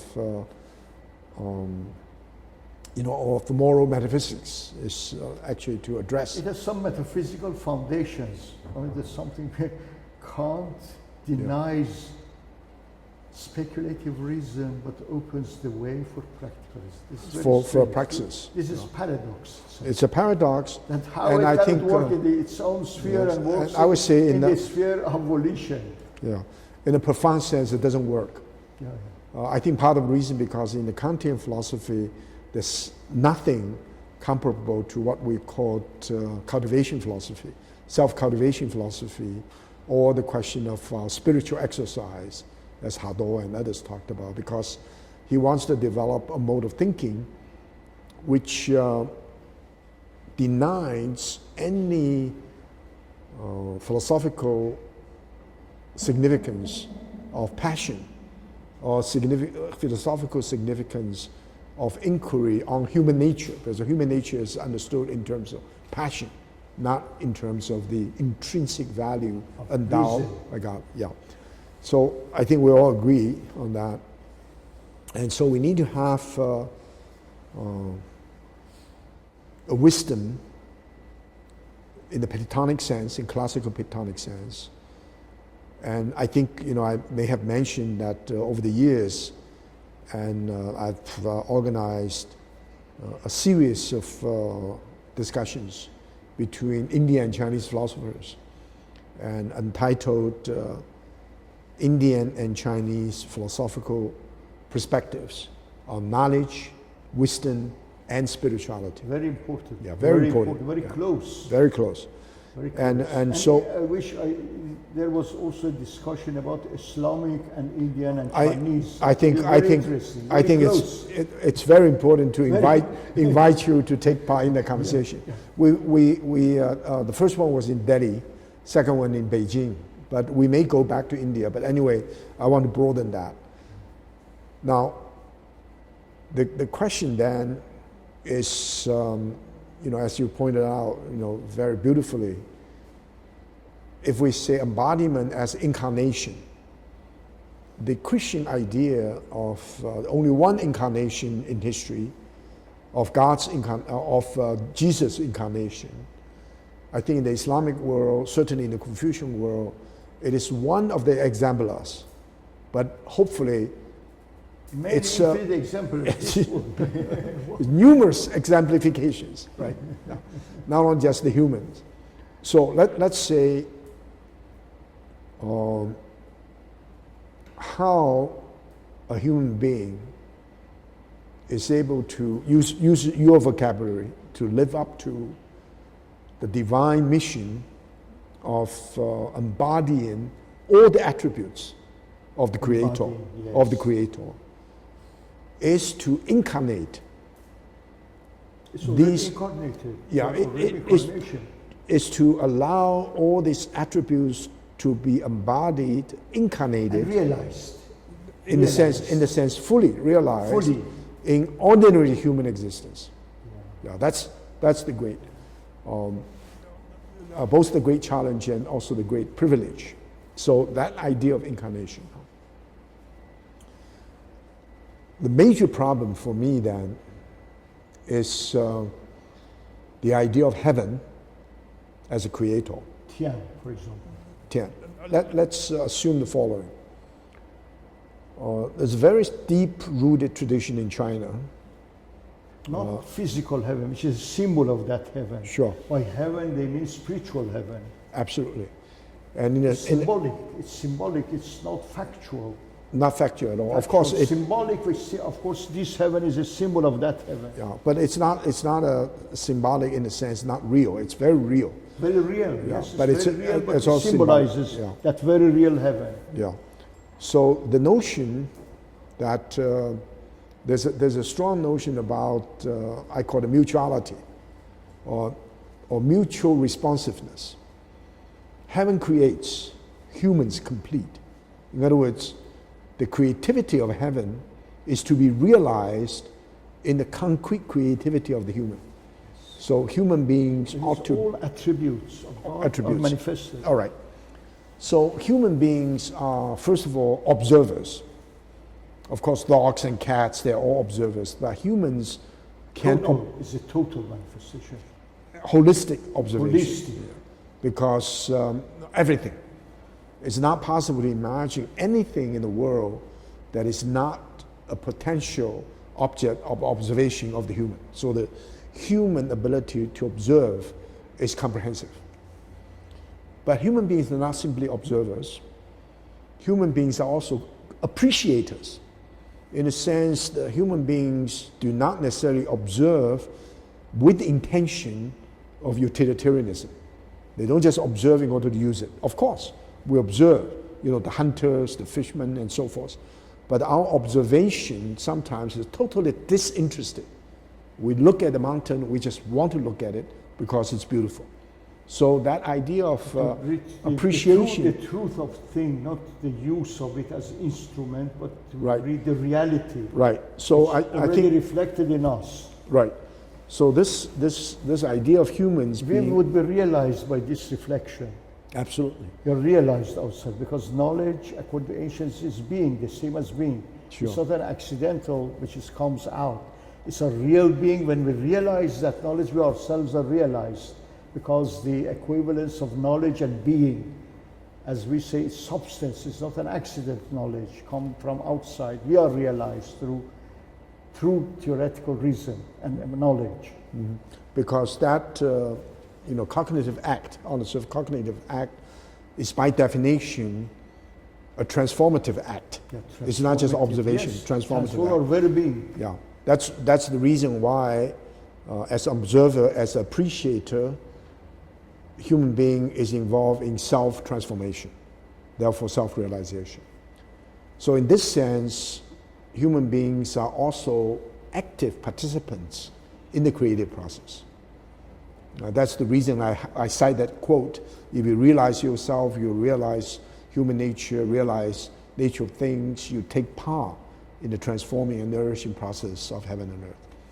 So then the big term, which is not allowable in Christian theology, but I think in the Islamic theology probably permissible, that's the idea of co-creators. Co-creators. Co-creators. In other words, human beings are participants. Human beings are observers. Human beings are appreciators. Co-partners of God. Human beings are participants. Human beings are co-creators, almost partner. Mm-hmm. Now, this is very important. An idea in another sense. Yeah, this is very important. Yeah. Now, if you take this, you have a different conception of what heaven is, or in that case, God, Yahweh, or Allah. There's no question about the fact that 10, heaven, is omnipresent. So it's everywhere. You cannot imagine anywhere heaven is absent. Nor can you imagine heaven is not omniscient. Heaven is totally aware of everything. Anywhere. Otherwise, it wouldn't be. Right. It wouldn't be. Its presence, its very presence is being. However, that's a major theoretical or theological problem. Heaven is most likely not omnipotent. Omnipotent. Now, let me. In what sense? No. Let me finish this point. Yeah, right. yeah. This is critical. Sense? Yes. Heaven is not omnipotent. Now, I think the notion of the myth of Abraham, not Abraham, the myth of Adam, tempted, and therefore he sinned. Right?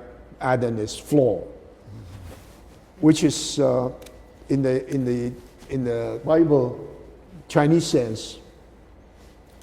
There's nothing that evil. It is. The idea is it's a positive rejection of evil that has ontological status. Devil or evil, you don't have a devil which is totally independent, has its own status, that will be able to do evil things for human. So there's the idea, you see, that... Or the rejection of the ontological status of evil. Oh, why is there evil in this world? Why there is Satan? Right. And evil is understood in the following sense. If the creative process is somehow stopped, in other words, there's no creativity, that's the beginning of evil. Just like if the water doesn't flow, there will be stagnation, the water then will get sour, and so forth. The first thing. The second, evil occurs when there's premature self-imposed limitation. So if you, for example, someone told Confucius, I like your idea, but I just don't have the energy to put it into practice. He said, that's not true. The people who don't have the energy to put it into practice fail to do that after they try. You haven't even tried. You say you don't have energy, which means you draw a line not to go. You have not tried to do that. Yeah, your self-imposed limitation. Then self-deception. Self-deception is you believe that you can do this or that. You believe science is omnipotent. In fact, it's delusion. It's a human delusion based upon ignorance, based upon arrogance, and all kinds of things. So there are many, many reasons why the world is evil. Why there's a lot of limitations. But it's not because there's a Satan who has ontological status and trying to do evil things. For example, if they say the Nazi, Hitler is evil. Hitler, you can understand the phenomena by analyzing what happened. So you can give a good explanation. I think many Jewish thinkers and of course German thinkers have accomplished their understanding of the negative features of that example. Okay. So this means you mean that there's a dualism here? Not dualism, not yet. But so the question is,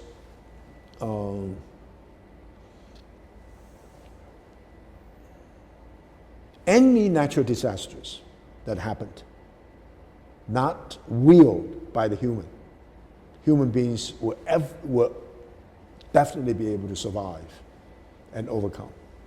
So you can have a big earth, and earthquake, flood, and other things. The only disaster that human beings will not be able to survive is man-made. Is what? Man-made, made by human.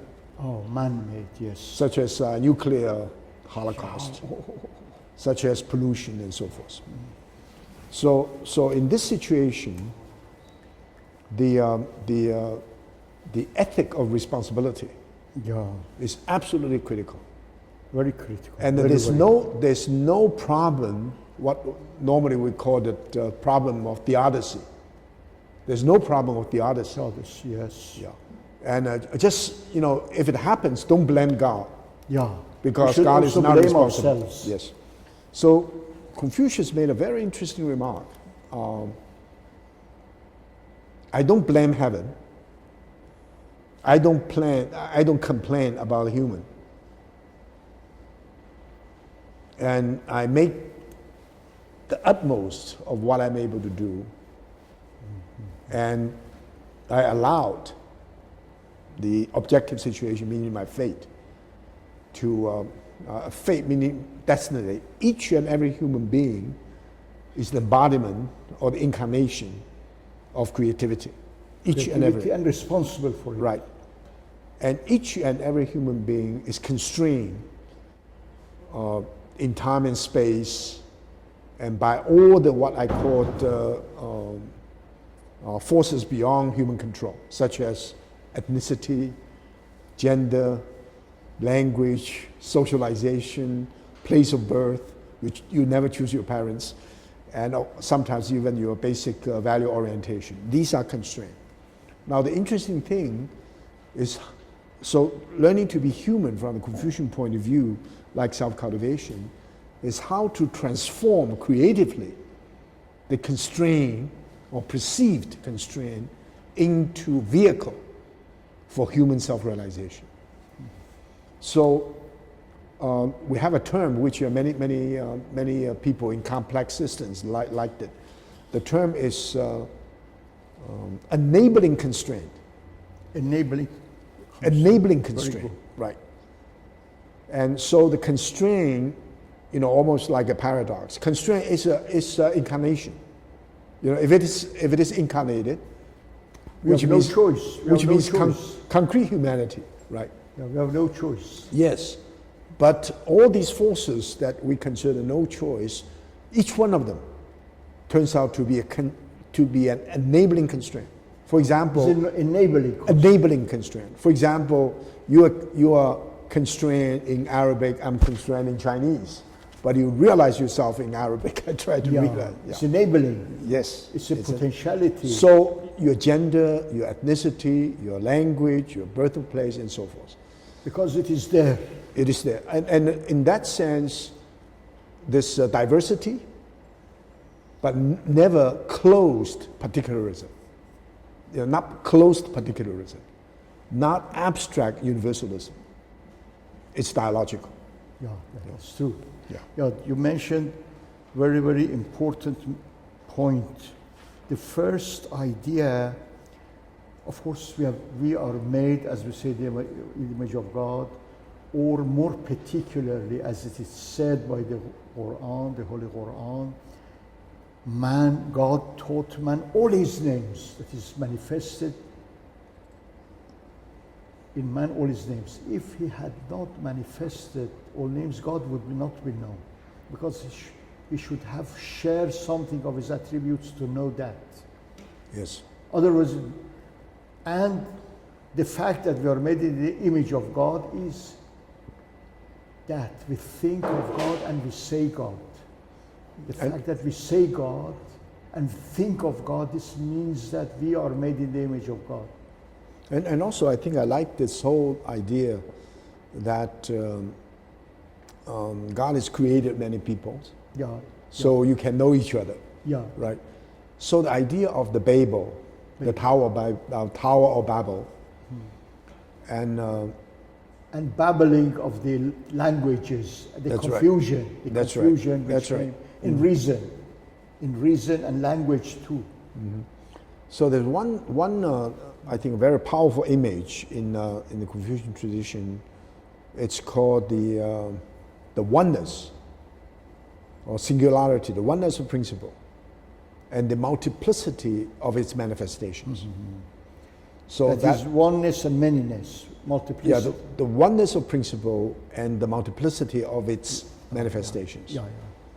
So the many languages, all the cultural diversity, each case give us a sense of the infinite variety and richness of the human experience. Yeah, that's true. But at the same time,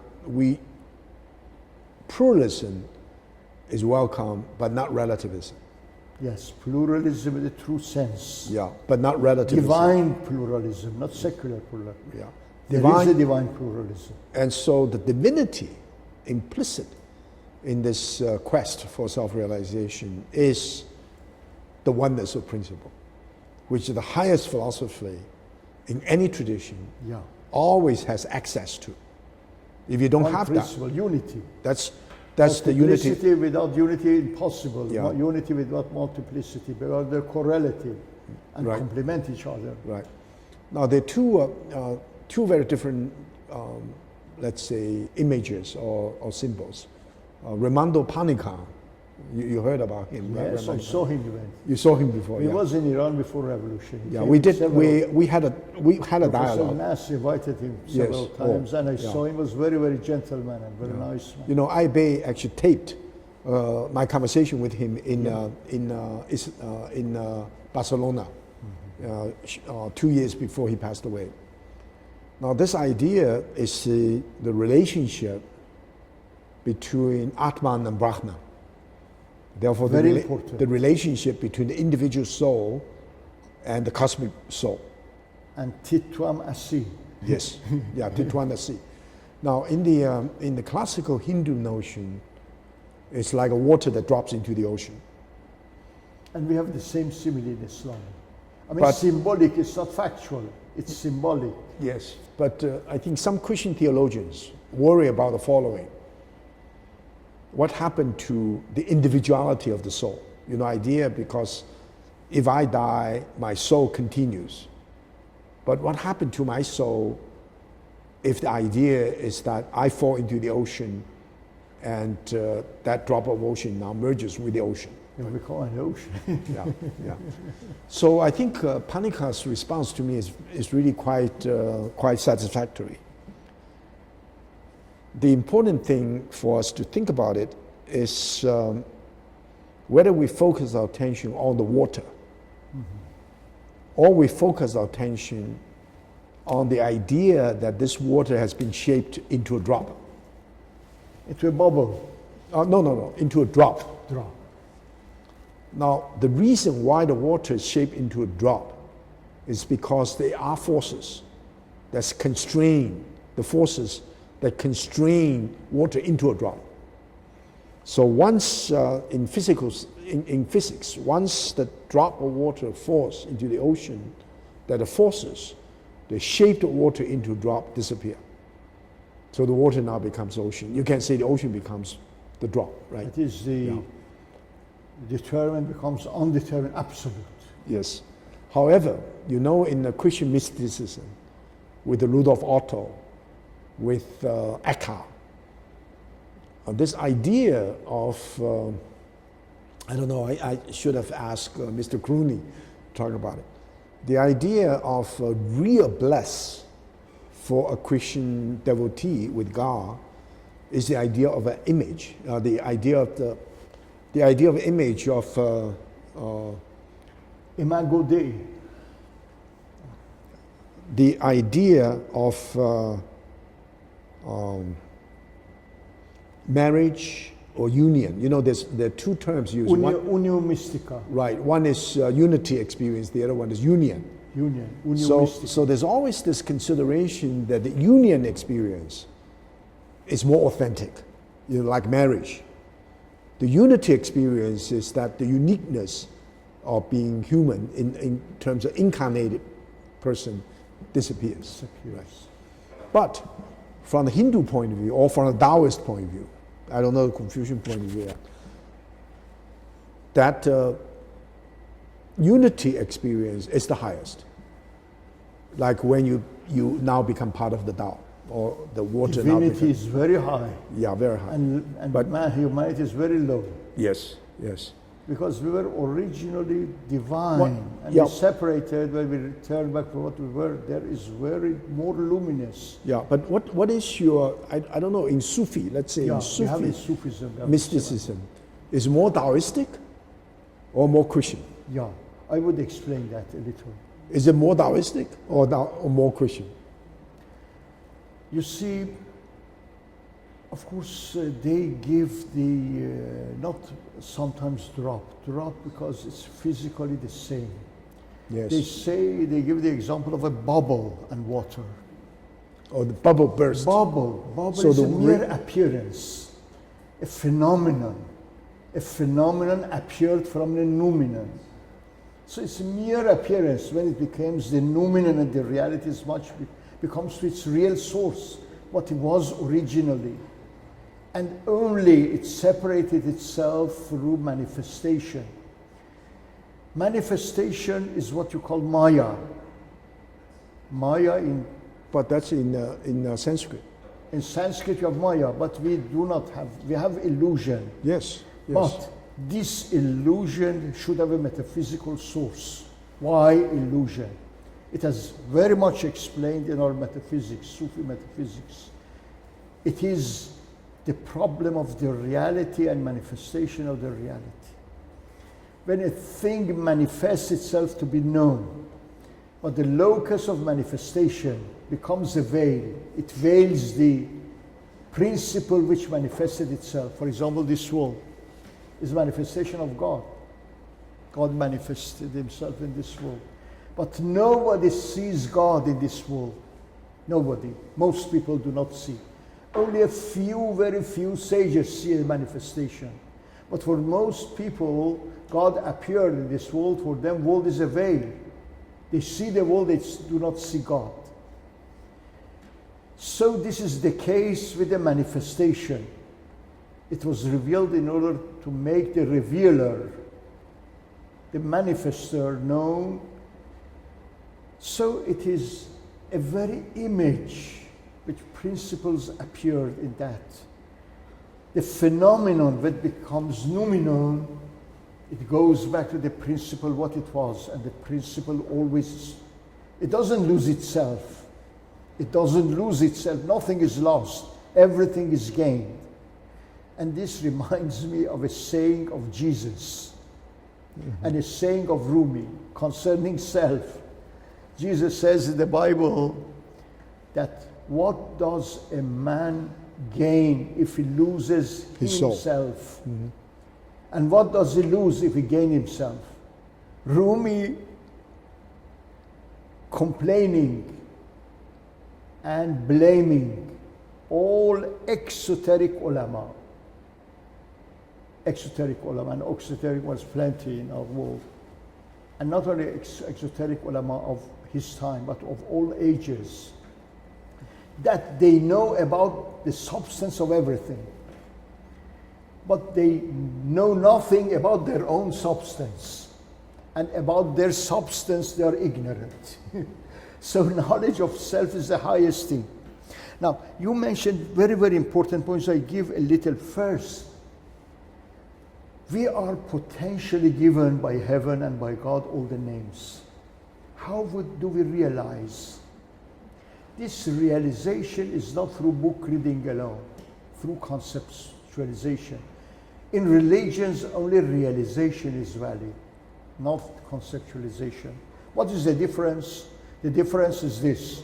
I know or I've read in books that what is virtue, but I'm never virtuous. I've read only, I have a concept. But if I realize a virtue like being truthful, being wise, not read, but be, knowledge and being become one through realized knowledge, this is a higher kind of knowledge, which we call knowledge by realization. Sure. Rumi and Ibn Arabi, the great Sufis, believe that this is only knowledge. If a knowledge has not reached the stage of realization, it is imitative knowledge. So they have a term concerning Sufi, great Sufis, they say realizers. Now, the important thing is that the prophets of every religion, the sages of religion, Confucius, let's say Prophet Muhammad, they did not bring a scripture, they were the realization of that scripture. I mean, Analects is not written by perhaps most probably him. They were statements about him. So he was more than Analects. If had lived longer, or people had heard many things about him, they would say it, which might not be even in Analects. He was more. Our Prophet was not Quran, is something written. They say that وَكَانَ خُلْقُ الْقُرْآنِ his behavior, his conduct was the real Quran. It was the realization of Quran. So this knowledge by this realization and being a realization of the scripture is very important. And you have to follow him only. If you follow Confucius, you're truly through realization, not through reading alone. You are through Confucius. Not only to read Quran, it's very good, it's very sacred. But to realize it as Prophet realized it, as far as humanly possible. And this is the essence of faith. You should have faith in prophets, in the books. Of course, all people cannot make perfect men. But according to their capabilities, they become more perfect. And that's very good. This mere faith is a way to realization. But there are very, very few people in every religious community that are perfect. And this is very great because this means that religion is alive in them, lives in them. Religion is realized in them. They become an exemplary, an example for others. Why are we talking about Rumi but after so many years, or in Arabic, or many of these people, or in Christianity like Mencius and others? Because they were realization. And through realization, they had knowledge, they expressed, they expounded, and still we believe after many, let's say 2 millennia.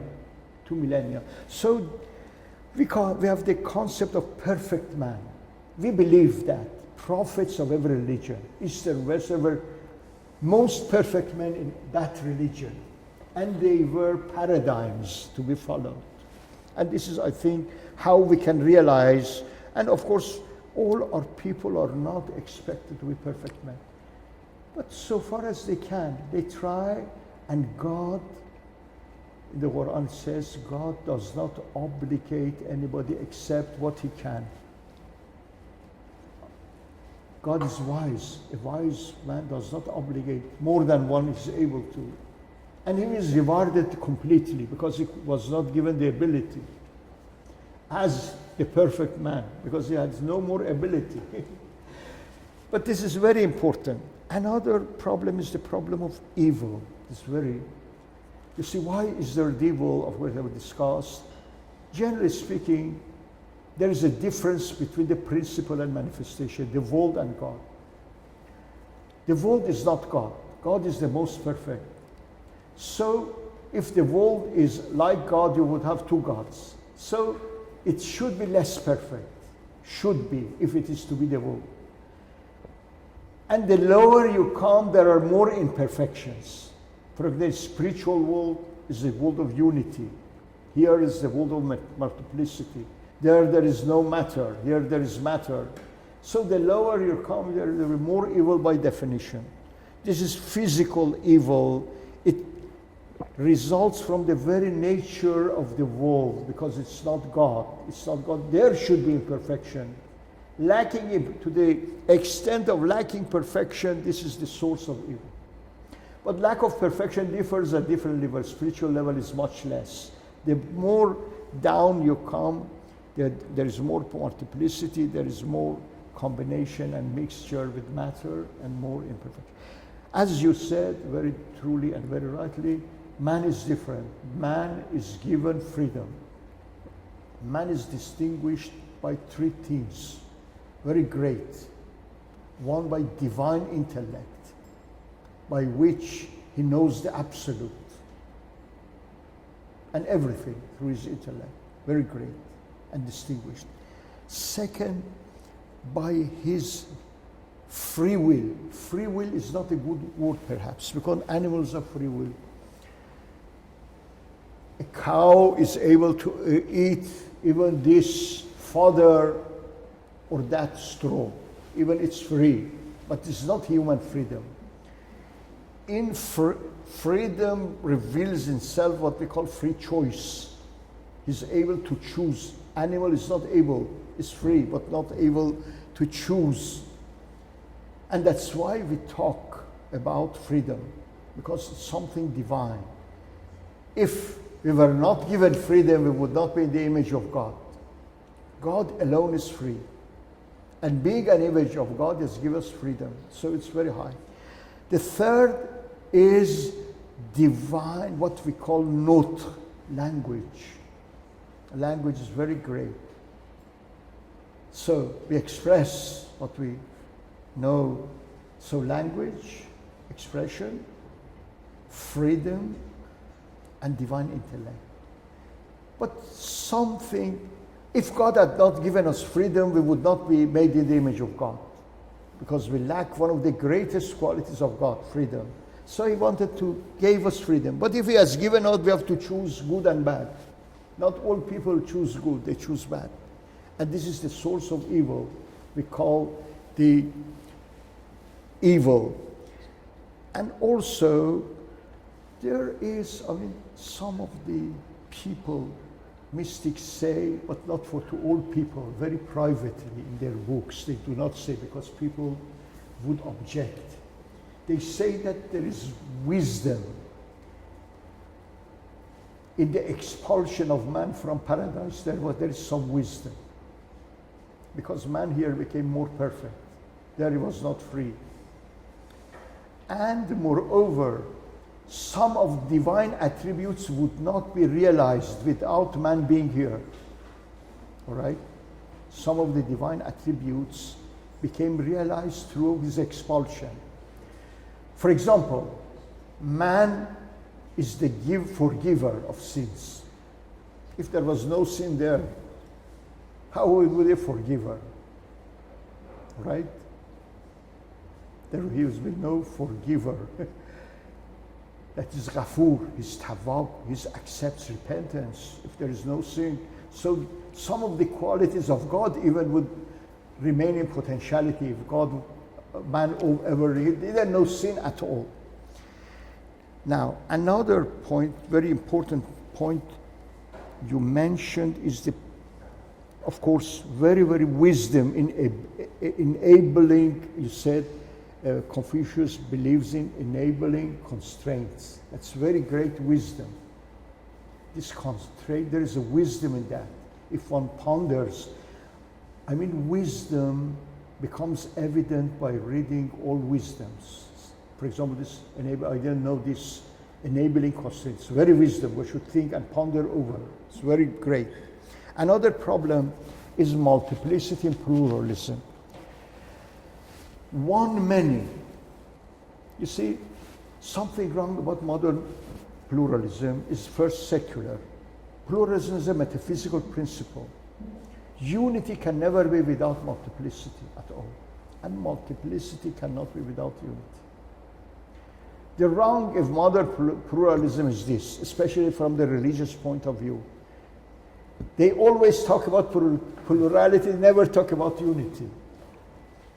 You talk about plurality of religions, you could also talk about unity of religion. There is something behind our religions which at a higher level unites, which is never talked of. They are always talk about plurality. But sages also have talked about unity of religions at a higher level. At the periphery, there is difference, but if you delve deeply into the very core, they become very, very close. This is never taught. And moreover, they do not define religion. Everything we call, religion, for example, man-made religions now. You have many religious movements now. Should we consider religious, or does it have, let's say, foundations, virtuous life, divine life, let's say knowledge of unity of God and things like that? I think this problem of pluralism is very good. It's by the nature of very things, as you said, languages. We cannot have one language. We should have many languages. We cannot have one religion. We should have many, because world is multiplicity. There was an argument I gave, many arguments against exclusivism, philosophical proofs that religion first is a universal term. It's a universal term. So, to limit it in one religion, it needs proof to make a universal particular. Even we need proof for the existence of God and unity of God. You see, it's a universal concept, we give proof.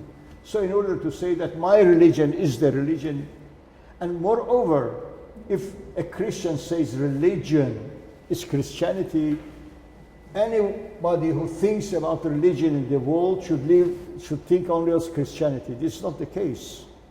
You see, to confine a universal, I mean, it has many. And moreover, religion is not a homonymous term. Homonymous term is one word with multiple meanings. Like date, for example, the date of a palm tree and the date of an event. It's a word with two different meanings. Religion, we say Confucianism is a religion, Islam is a religion, Christianity is a religion. We mean by religion, religion. It's not a homonymous term, have different meanings. So itself, if we delve deeply, religion is a unity with a very specified meaning. Of course, we should talk, one should talk about its meaning, but it's not used homonymously. It's a universal term because this world is plural. It's as if to say that, I mean, some people might think that, would it not be better if God created one river from which all people would drink? No. Whenever there is man, God, what we call, is the most generous, is omnipotent. Divine omnipotence requires plurality. If there is no plurality, God is not, because they are all possibilities. Omnipotent means it has power over all possibilities. And these are all possibilities. Otherwise, God would not be omnipotent at all. They would, in order to restrict religions, God deprive him of omnipotence, of wisdom, and every divine, infinite divine qualities. We should continue with this. Thank you. Good. Thank you. Very good.